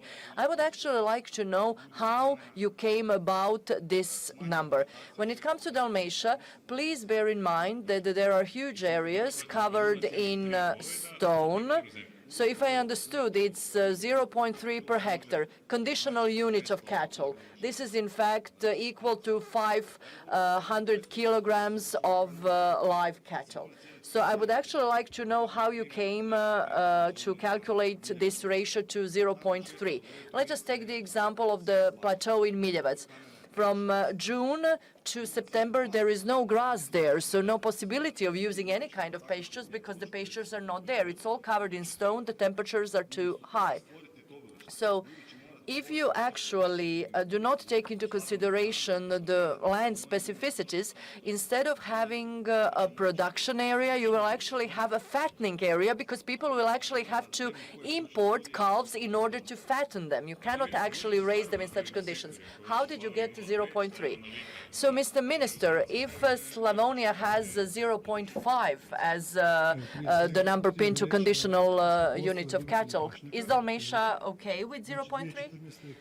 Well, let me just say that in terms of pasture, in 2014, Croatia had 32,000 hectares covered in pastures today and involved in programs. Today, it's 90,000.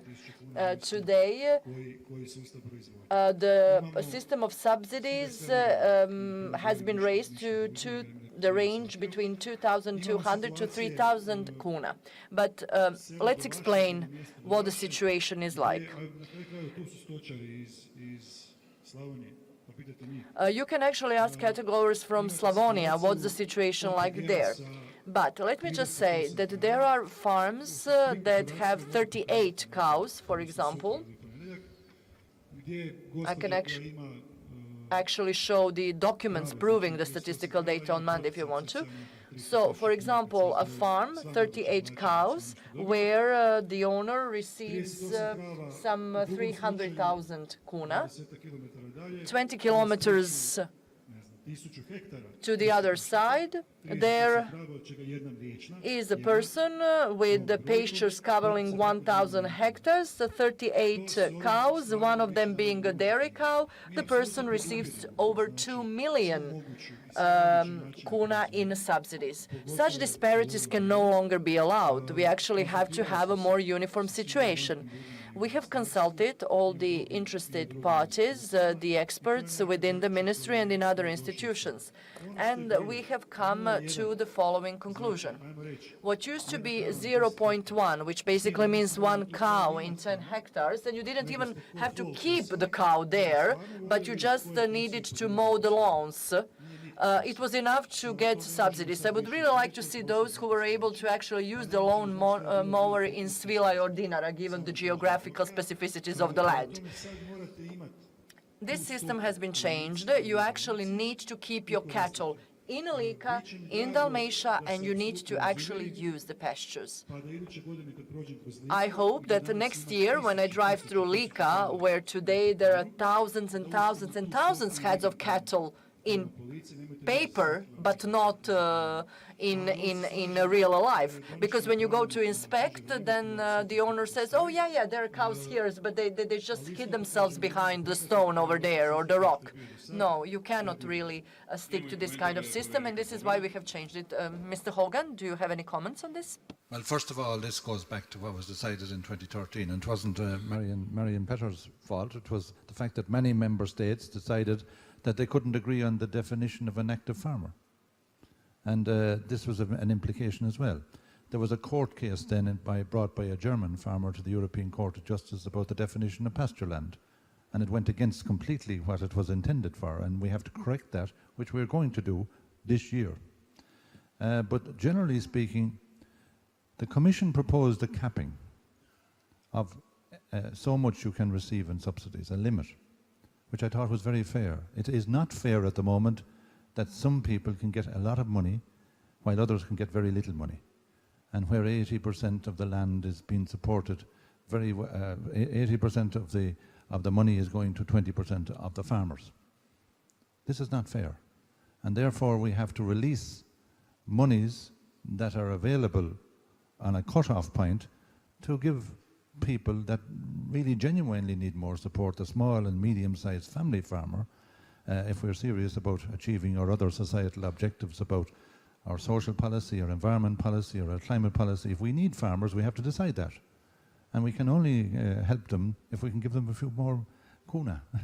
But this is something that's going to be discussed in the context of the post-2020 reform, but I don't agree with the outcome of the last decision that was made on this. Thank you very much for your answer. Just a comment. I'm sorry, Minister, maybe you misunderstood me. I actually do support the fact that the change has been made from 0.1 to 0.3, but I just am trying to say that the situation cannot be the same in Slavonia when you get half a meter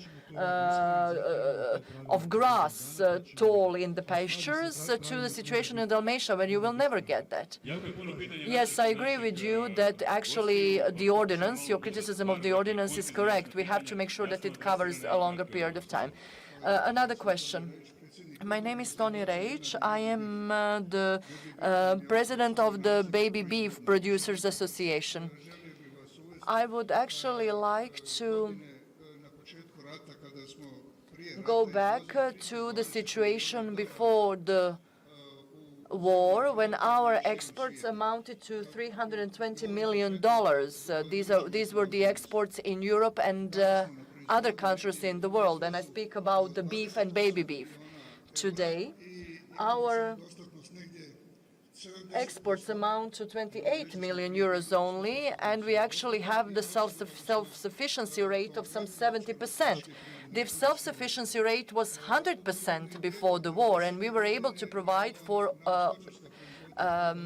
the operators in the tourist sector in Croatia on a regular basis.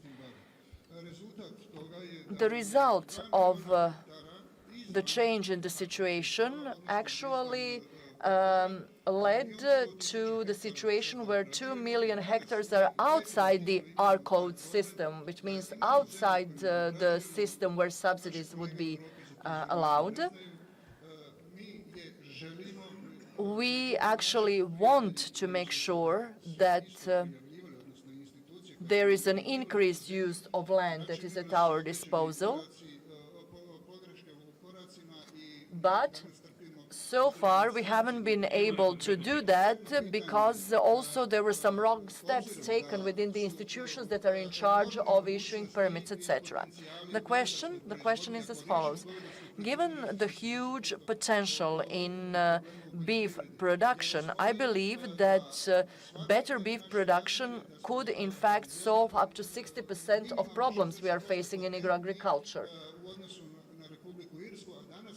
When you look at the comparison between Croatia and Ireland, I believe that we are maybe now benefiting from some 80% of the total competitiveness level that the Irish actually have. And the situation has to change. Before, this percentage was 60%. What can be done in order to change this? Minister Tolušić? There are a lot of questions. I'm going to try to find somebody else in the audience while you are replying. Thank you, Mr. Rajic. We actually visited him in Bjelovar a couple of days ago. I believe that what he is doing is impressive, given very harsh conditions that he is facing. I believe also that the situation can be improved. Cattle growing is one of the priorities of the Ministry of Agriculture. We are trying to do our best. What I would like to get from you, and I actually said it in Bjelovar as well, is the following. A great number of cattle fatteners actually import calves from Czech Republic and other countries because they cannot buy calves for fattening in the Croatian market. The Ministry of Agriculture is ready for cooperation. Let us give a proposal to our cattle growers. Fair prices for the period of the next 3 years in terms of the buy-off price for them. And hopefully, this is going to help them also rear calves for fattening in Croatia. I fully support you in your activities, financially and otherwise. We also have financial support for sustainable beef production and around how you actually produce your calf, your beef. It has to be done on various adherence to conditions around environment and climate. But there is financial support in the marketplace available through the Ministry and the European Union to promote your beef products in this respect. Because you are competing with a very strong consumer resistance to beef. Because you have a lot of marketing programs against beef, particularly when you see what is written by the World Health Organization, which in my view I don't agree with. If you eat excessive amounts of any product, or if you drink excessive amounts of any product, of course it's going to damage your health. It has to be part of a balanced diet. But I met the European Meat Network last week, and I invited them to come forward with proposals where we can actually work together on sustainable beef exports and sustainable programs about beef promotion. So the ball is in your court. Gospođo Petir, zarotirao si ministar, možemo se sad i vidjeti, slušamo vas. Da, ne mogu se samo vrtiti zato što mi je... Yes, the chair is actually too high for me. I will just like to say the following. Some people might not like what they hear, but I always speak my mind, you know that. I believe that we have actually to set our priorities straight. I do not think it is very logical for us to import calves and then fatten them in Croatia.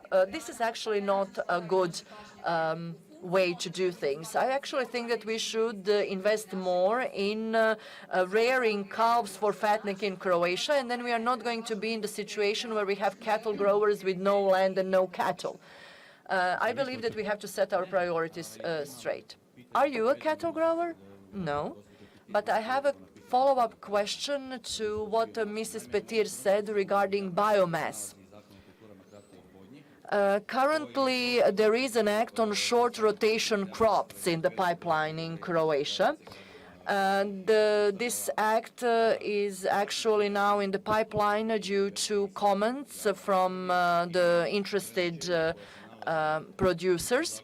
The restrictions that currently exist in terms of short rotation crops are such that in Croatia these crops will not be grown at all for the need of the production of biomass.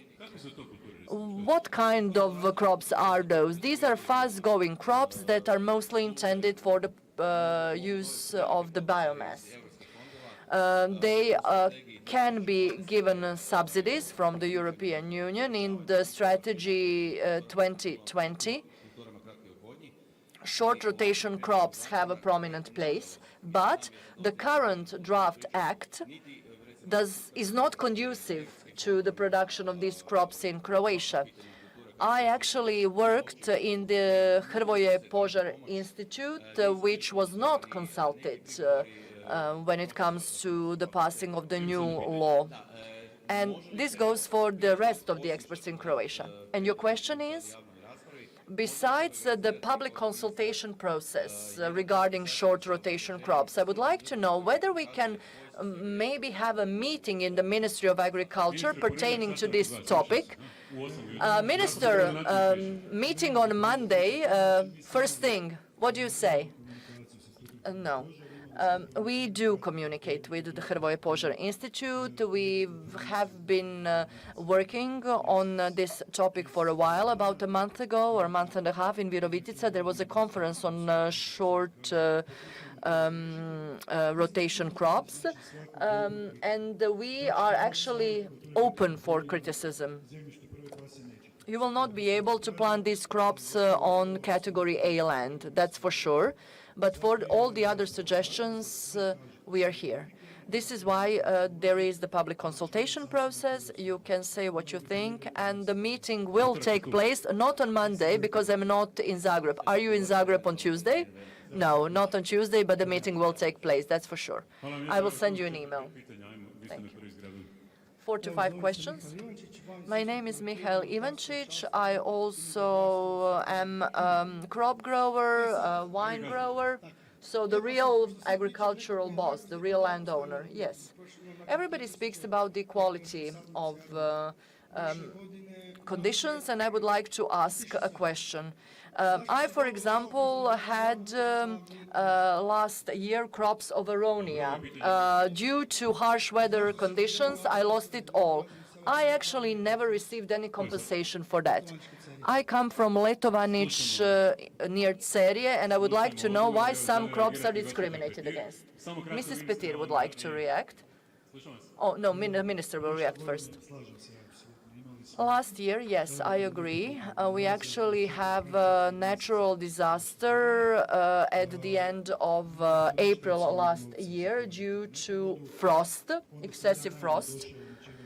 I actually took over the Ministry of Agriculture, and very naively I tried to solve the problem, but my solution did not cover everybody in an equal manner. I admit to that. We were able to find 20 million Croatian kuna, but they were not actually distributed among everybody.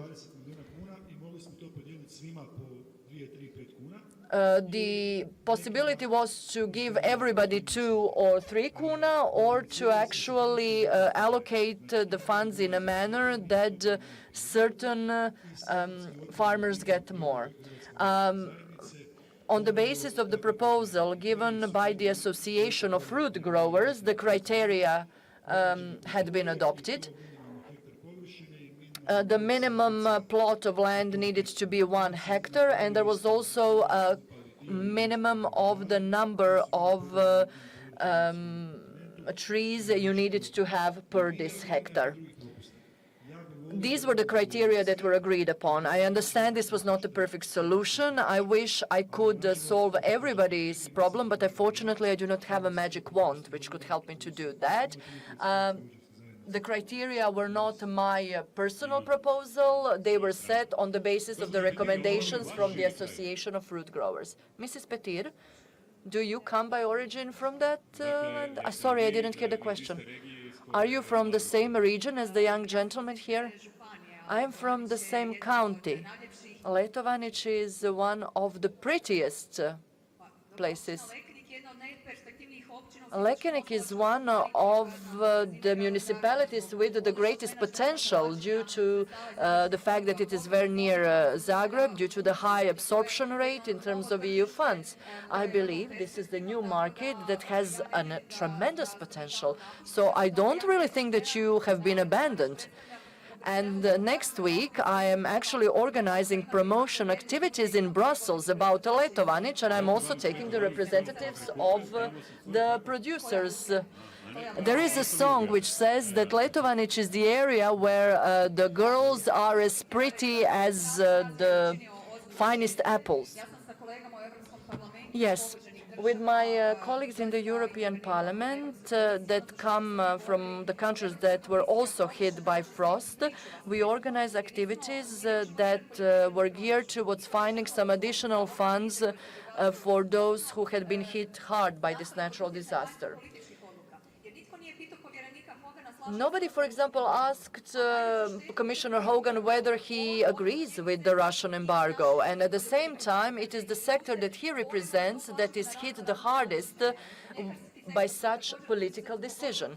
So sometimes there are sectors that are hard hit by political decisions, and sometimes these are the sectors that are usually very vulnerable and in which billions of euros were invested in order to preserve those sectors. So what we are trying to do is to find additional funds. We do not want to make dents in the budget allocated for agriculture. We want to find additional funds.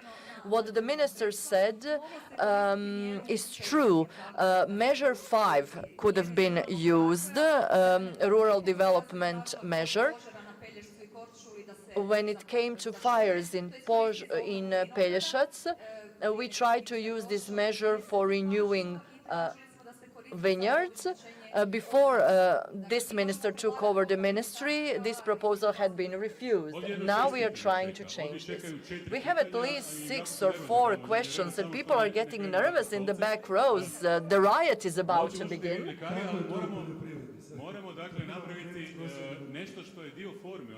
And now let us be mindful about the format of the citizens' dialogue. We also have the central point of our debate. Now we have to open the floor for other topics as well, not only agriculture. You can ask questions about the future of Europe. We are familiar with the fact that there are different problems in Europe. But first, the question for Mr. Hogan. Mr. Hogan, how do you see the future of the European Union? The British want to leave the European Union. Populist movements are getting stronger, and the voices are heard in Italy, France, and even the Netherlands that the country should leave the European Union. What do you think? Will the European Union survive? Well, we saw of the votes of the people of the Netherlands that 85% of them voted for pro-European parties. So the question you have asked is actually wrong. The people have voted. The media, maybe in certain respects, want to, of course, generate some conversation around the fact that Europe is on the way out, the project is dead. But when we see the people in the Netherlands, we see that, contrary to what they were predicting 24 hours before the election, that Mr. Wilders of the populist right was going to sweep the boards, he was actually roundly defeated and he will not be in government. And he actually got less seats, very much less seats than was predicted. So 85% of the people in the Netherlands are pro-European. In relation to the United Kingdom, the people are asked yes or no, do you want to be in the European Union? They will not ask about the consequences of their decision. And now we see a very big internal dispute in the United Kingdom about what this means for people. But we have to, unfortunately, proceed now on the basis of their decision as a people. I believe that there's a great opportunity for the EU 27. In Rome today and tomorrow, they will be renewing their vows. And they have to make a decision based on the options that have been set out by the President of the Commission, Mr. Juncker, in recent weeks. Where do they want to go? It's actually the ministers, prime ministers and member states will decide this, not the European Commission. And the people will be able to be involved in this dialogue in every member state about what direction they want to go, whether they want more Europe. In agriculture, of course, more Europe usually means more money. So if we want more money, we have to find a way of find ways of getting it, because this is then money that's not available for other programs. So we have to make choices. So we go from no Europe to more Europe, or somewhere in between. But I think by the end of the year that people will have a better idea of what Europe is about. Europe is about the people of Europe and the programs that they can work together on collectively for the better of the people at large. And therefore the EU gives value added to Croatian people in terms of working together on peace, on solidarity, on social programs, on recognizing the diversity, and indeed in agriculture. It is the most successful policy in the European Union, because people should remember that there were people starving in Europe after the Second World War. And now we have a policy that not only gives high quality food to all of the people of the European Union, but we have 130 billion euro of exports every year around the world, and people are getting a lot of work, a lot of jobs in the rural areas because of that successful common European policy. What potentially would Europe of two speeds mean for smaller countries and newer member states like Croatia? Well, I don't agree with this concept. I believe we have 27 member states, not new member states and old member states. And anybody that suggests two-speed Europe, for me, I am against it personally. And I think the vast majority of our small member states like Croatia or Ireland or Malta will be totally opposed to this. But of course, people, we understand better than anybody that some economies in Europe are stronger than others. But we have to have the spirit of European solidarity.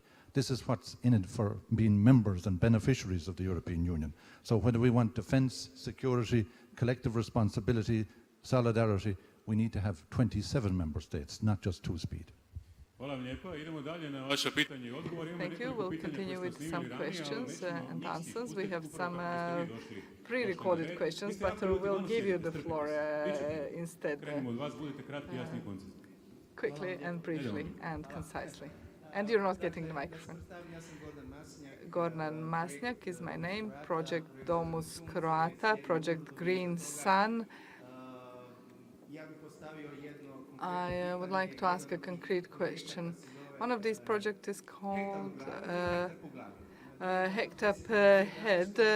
In 2010-2011, the definition of sustainability is 1 hectare per head per citizen. This is a system that is sustainable or considered sustainable. But in 2010-11, we had 0.35, but I will not even comment what is going on. So we cannot achieve this idea of sustainability. So I propose to you a project called 33 or 3+3. So the county of Zagreb and Karlovac. I'm giving everybody 33 hectare per head for any young entrepreneur at a hectare per 0 kuna per head with all mechanization, with all the arable land and glass houses, and see who will be able to do such a project. Why does not Ministry of Agriculture give the uncultivated land to young people? So that would be the right project for Croatia. The Project Green Sun started with the farm to table project, and now the next project is Croatia as a green oasis. So our projects are very concrete. We can deliver on them. And we as Croats have our biggest asset in land, and we should use it. Ministry, what would you say? What is this offer here? So you seem to be angry, or you are just do you want to offer this land to people who would like to do agriculture? Maybe I think that people will be interested now you have offered, so I think people will be storming you, so this will solve your and our problems. Darko Pavicevic, manager of Dairy Farm Zaprašić.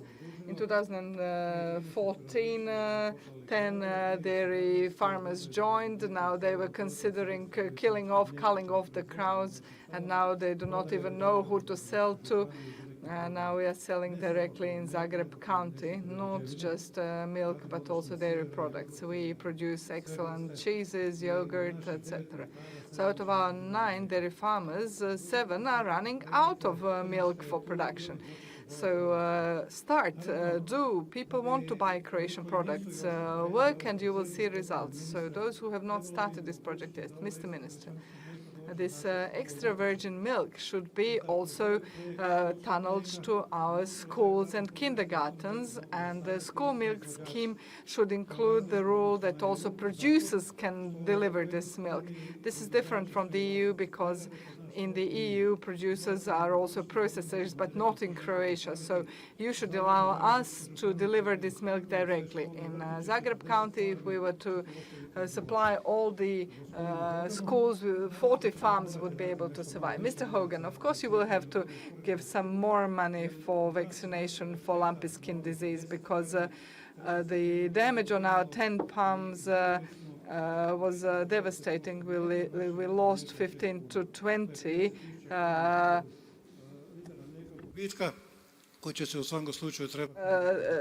liters of milk per cow. So we need also for our excellent milk to reach all our kindergartens and our institutions, and then we'll need no import into Croatia.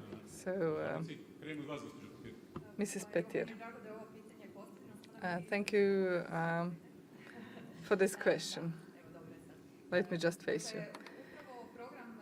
So the program of healthy food in schools is one of the most successful programs of the EU. And when I became MEP, I saw that all member states were receiving support for this program except for Croatia due to some historic criteria.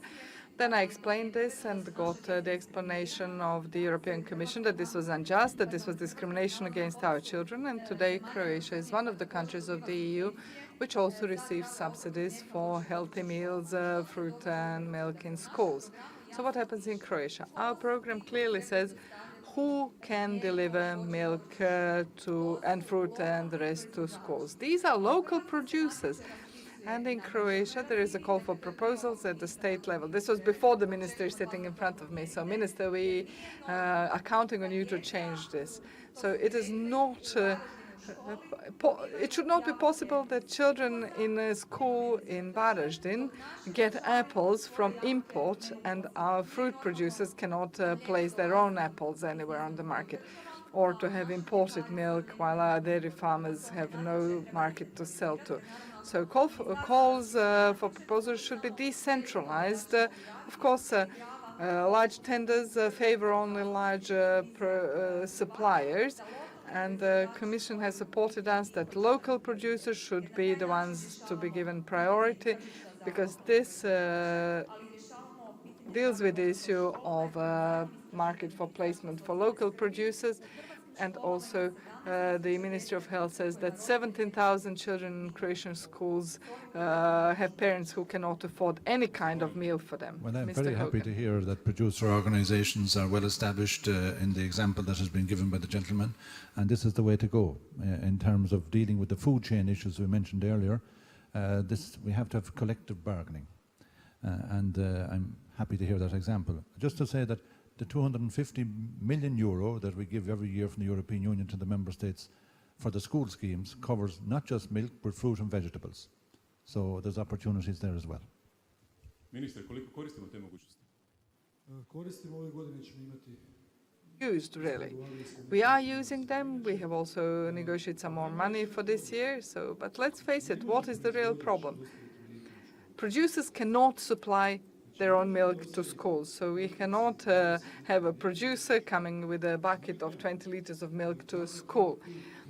So here we need to find a the whole solution for small dairy farms, how to package this milk and send it to schools. Of course, fresh milk from farms has to be treated in some ways before it can be delivered to schools. So we are working on it. We can and will use it for small dairy farmers. What is the name of your farm? Yes, products of the rural areas, proizvodi sela, village products. Yes, we've met you, and we see how successful in the end you have been. So we have fruit milk and fruit for school scheme. We are trying to include producers, but this has to go through small dairy farms as well. Brief question. Davor Blažić. I'm a dairy farmer from Karlovac, so short and sweet. In Croatian dairy farming is in such a situation that it is in the hands of God. I don't think that politicians can do much here. But welcome, Mr. Hogan.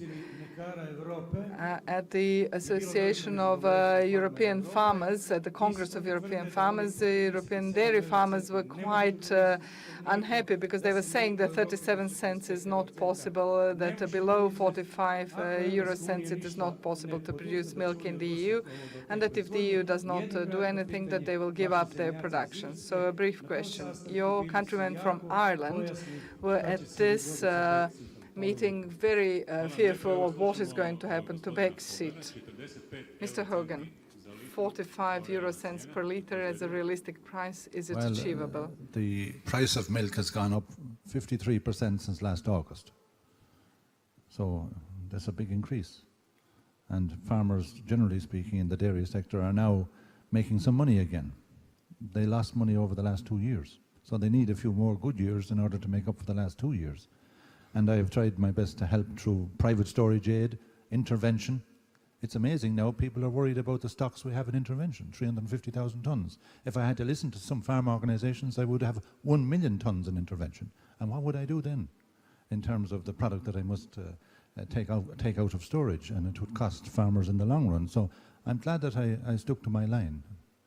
But I would be very optimistic about the dairy sector in the future, because we have high quality products that are needed around the world, and our exports are going up very well at the moment. But we have to manage the market, that we don't have oversupply in the same way as we had in the last 2 years. So this is why I brought in this scheme at the end of last year to help reduce supply, to bring about equalization in demand and supply so that the price can go up to the farmer. So every extra litre of milk that's produced in my country is being exported. 95% of all the additional milk that was produced in 2016, of which there was about 3% higher than the previous year, is exported to China and to Japan and other countries around the world. This is what we all have to try and do. Thank you very much. Mrs. Petir, you wanted to say something. Yes, I wanted to say that in Croatia the situation is slightly different, namely our import of milk since we joined the EU grew by 4 times, and our cattle fund decreased and our dairy production halved. So we are now covering by own production just half of our demand, and even what we produce cannot be sold. So we are coming back to what happened in the beginning. So we cannot import milk which is sold at 2 kuna 80, because this really brings certain questions in my mind. I think that there must be some hidden subsidies on the part of the country exporting to Croatia, hidden somewhere or subsidized in a certain other way for this money, because this is way before 50 euro cent, which is allegedly needed to produce a litre of milk. So before the animal welfare measure is introduced, we need intervention buy-in price of milk. And we also need a protective price in retail, below which a litre of milk cannot be sold, because this import will kill off our production. Then, yes, you need to speak about this in the parliament because we know we cannot do this. I will tell you later how you can do this. Okay, this can be discussed also later. What do you produce? Milk? Milk. We produce dairy production. There seems to be many problems in this branch. I have one question. I'm interested in the new Agriculture Act announced for the second part of this year. What will be in there for us? What will it bring for young farmers? I have 20 dairy cows and 20 young cows. And I get up at 6 o'clock in the morning and go to bed at 2 o'clock in the morning. Mr. Hogan, would you like to say, or Minister Tolšić? No, for Minister Tolšić. But Mr. Hogan, you have the floor anyway first. I get up in the morning as well, around 6:30. So we work long hours as well. But we don't have the same risks in politics as you do every day, where you have to deal with all of the various risks that are associated with a risky business in agriculture. In the midterm legislative review that we're doing at the moment, we are changing the definition of young farmer to make it more attractive to be able to avail of various schemes. We are developing new pieces of legislation at the request of the European Investment Bank to make it more easier to get long-term loans at lower interest rates, so that our banks are able to avail of these particular low interest rates at European interest rates in every member state, not 6, 7, 8%, but 1, 2% loans perhaps. So these are two areas alone where we are making a difference for young farmers. Ministre, slušamo I vaš komentar. Minister, your turn. As for the new Agriculture Act, the amendments of the old one or the adoption of the whole package of the Agriculture Act is in plan for this year, and it will be aimed at the young farmers, of course. What I think is important for you, speaking about young people and the farmers, is the Agricultural Land Act, which is now in its final stages. It will soon enter the public consultation phase, where we will give priority again to local producers, so that land in Čaglin should be given to people in Čaglin, and in Ličko Lešće, a local person, etc. So the priority for cattle breeders, cattle breeders are not the only ones, but we understand what the problem is and the land necessary here. But other things of the new agricultural land law is that priority will be given to those who really are in agriculture. So when land is allocated, this will be taken into consideration, not for people who already have let's say, a day job, but also would like to do agriculture on the side. So priority will be on those who do agriculture as the main business. Of course, with all the correct obligations paid towards the state, etc. And also it will help us use funds from the Rural Development Scheme, because our own legislation limited us up so far, until now in certain ways. And speaking about some supports paid out from national envelopes, they could also be higher if things were different in the law, so we are changing the legislative framework. And once the first draft has been produced, it will go into public consultations, formal and informal, the agricultural chamber and the general public, so there will be opportunities for this. One of the largest dairy producers in Croatia, with 400 cows, dairy cows, 500 cows all in all, plus 300 units of cattle. I congratulate, first of all, the young farmer, a young agripreneur. I was a young entrepreneur, and I wanted to really reach what I have reached in life, and I encouraged them to fight for their rights. Mr. Hogan, please always treat us in the same way as European dairy producers. Somebody asked about the lumpy skin disease. So please, for all the measures that you impose on us, first pay for them, because we are the only ones who are damaged by this. Our minister said first the veterinary officers were paid and on the services, and then 1 year afterwards we have still not received a single kuna of this money. So once again, plea to Mr. Hogan and all the others. Pressure the minister for us to be paid because we lost in dairy production by vaccination. So a pressure on Mr. Hogan and Commission to pay us. So what do you say, Mr. Hogan? Yes, the Commission has to pay because they imposed this on us. They are calling us saviors. We stopped the lumpy skin disease from entering into Slovenia, Austria, Germany, etc. We were the buffer zone that saved Europe. But let help us to be paid because we vaccinated. Then we could not sell. Then our cows produced 20% less milk.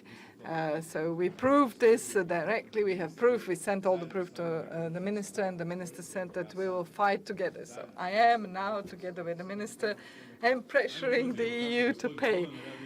Mr. Hogan, what do you say to this pressure? Tell me what you're getting paid from the European Union at the moment. What is the subsidy you're getting from the European Union at the moment? Koliko novca dobivate od Europske unije u ovom trenutku? Koliko novca dobivate od Unije u ovom trenutku? Potpora. Koliko dobivamo iz nacionalnog proračuna, ostatak dobivamo od Europske unije. Koliko novaca? The rest from the EU. I don't know how much is from the how much of this comes from the EU and how much comes from the Croatian. So it's very convenient you don't know the figure you're getting. You are getting a figure from the European Union. It's all coming from the European Union, actually.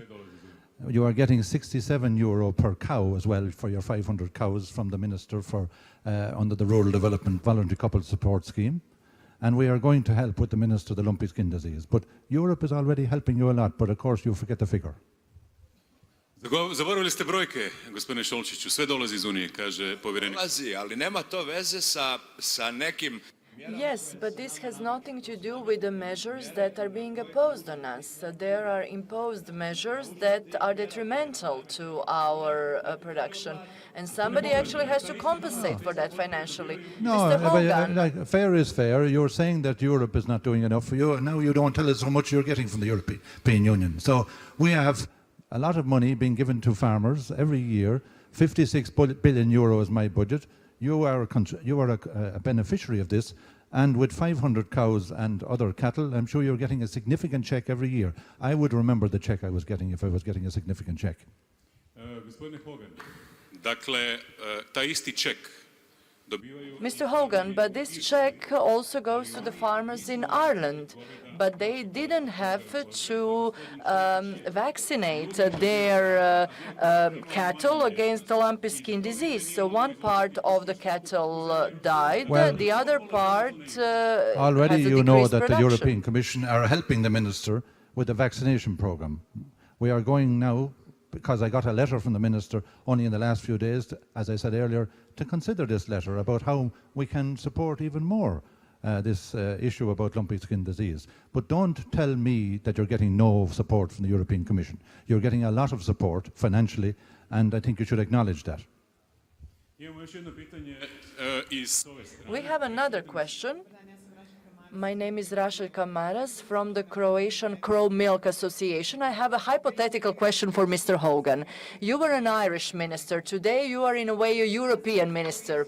If you were a minister in Ireland today, if Ireland were not the country increasing its milk production, if your country were in a situation like Croatia or another small country facing the same problems, if your country were facing dumping prices, excessive import, a lack of self-sufficiency, and this is also actually connected to the excessive import from other countries, what would you do as a minister? What would be the measures you would undertake? We would certainly understand that very well, because we were in 1973, before we became members of the European Union, suffering from the same particular problem, where we had one market where we were totally dependent on the United Kingdom. Now we don't have the same level of dependence, because we were in a position to diversify to all of our neighbouring countries in the European Union. And therefore my advice to Croatia, as somebody that's in the European Union just almost 4 years, is that you learn from others about what they did. And I have opened that opportunity with the ambassador earlier on. We can learn. We'd be very happy to have a dialogue in Ireland with Croatia at all levels to see how we can work together as small countries and how we were able to cope with big neighbours. Jako je puno pitanja, moja isprika svima koji se nisu stigli postaviti. Thank you very much. I apologize to all those who have not had the opportunity to ask a question. We would actually need at least 5 or 6 such events in order to answer to all your questions.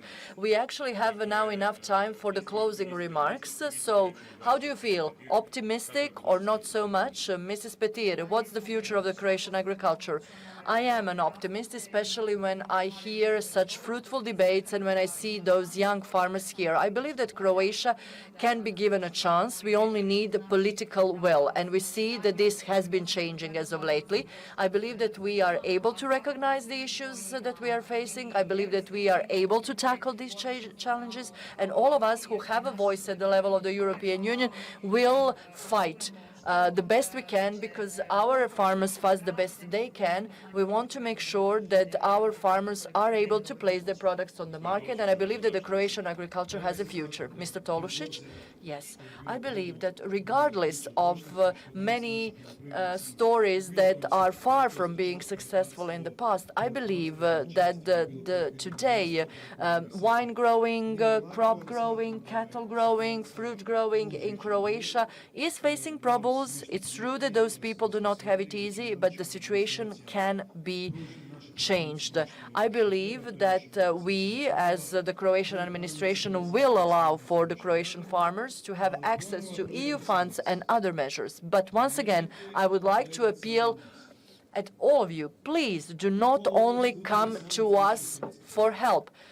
Who among you here buys Croatian products exclusively? Okay, who buys Croatian products? Okay, now everybody will raise their hands, but is this really true?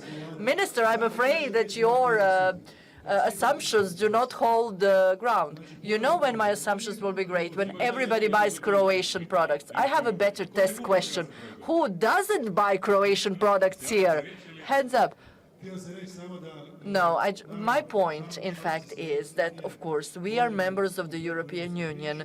We are very much in favor of the European story, but we have to buy Croatian products and we have to fight for Croatian products. And now, Commissioner Hogan, concluding remarks on this event. Well, the Common Agricultural Policy is and has been the most successful policy of the European Union. Our people that were in difficulty 50 years ago because of our starving population, our farmers were able to deliver for them in terms of high quality. So whether you're large farmers or small farmers, you're getting a lot of support and assistance from the European Union in solidarity. And I hope that that will be able to continue. But that's a matter for the prime ministers to decide the budget. It's a matter for our legislators to decide what the outcome of our policy is. But I will certainly work very closely with the minister and with the members of the European Parliament to ensure that we have a strong rural development policy, that we have income support for our small and medium-sized farmers, because we need them to deliver on so many other societal objectives on the environment, on climate, and on the vitality that we need in all our rural areas, and particularly around job creation. So our young people deserve a break, but I'm interested to know, will the farm organisations in Croatia be prepared to prioritise our young people in terms of when the decisions have to be made about income support? This is always a difficult issue in the member states. So if young people are prioritised, there is no difficulty. Thank you. I do hope that young people will be a priority of this government, but also of the European Commission. Thank you very much for having participated in this event. At the very end, just one more question to the audience. Do you agree that this event has improved your knowledge about the EU? Yes, hands up. Do you believe that you know more about the European Union? Not bad. If your answer is no, hands up. I believe that's the side that didn't get the chance to ask questions, that feels that they do not know more. Thank you very much. I do hope that you will also have the opportunity to talk personally to our panelists. Thank you very much for having participated, and see you next time.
can't keep my microphone and write at the same time. I am an interpreter.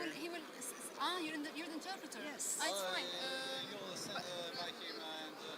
yes, but I also need a microphone and I can't keep it in my hand. It's fine.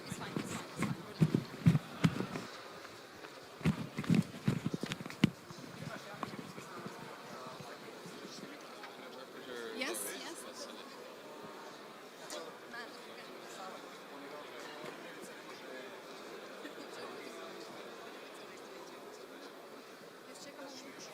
Tamo je.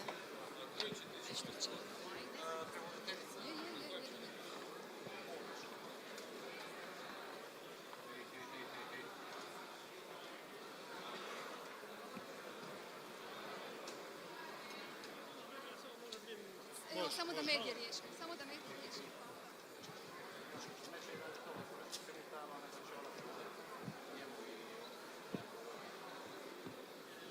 Leticija, pomagaj, molim te, trebamo...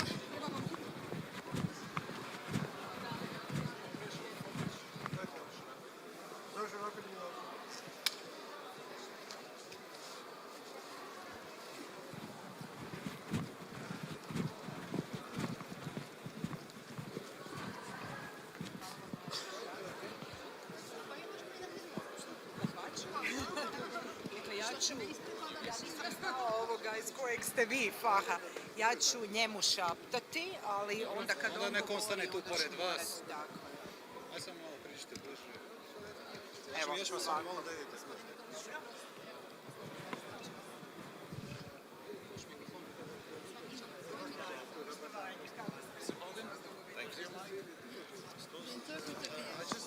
Može samo da, if you can switch places.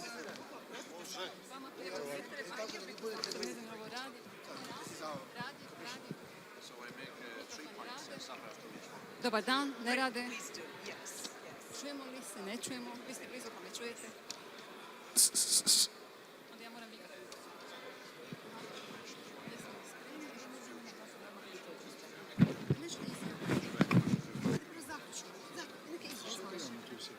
Odgovori na pitanje. Da, ajmo jednu izjavu, onako zaključno, dakle vaši dojmovi. Pa onda, kratko. Poštovani kolege i kolegice, još jedanput najljepša hvala na interesu što ste popratili današnji događaj. Imamo 15 minuta na raspolaganju, pa predlažem da odmah krenemo. Prvo s kratkim izjavama, onda ćemo uzeti pitanja i zbog potrebe prijevoda predlažem da odmah dam riječ povjereniku Hoganu. Commissioner Hogan, you have the floor for a short statement, please, and then we'll take questions. Thank you. First of all, I'm very grateful to the Minister and to Marianne Petter for joining me at this EU Citizens Dialogue here in Zagreb. Prije svega iznimno sam zahvalan ministru kao i gospođi Petir što su mi se pridružili na ovom dijalogu s građanima ovdje u Zagrebu. The first issue I want to say is that the common agricultural policy of the European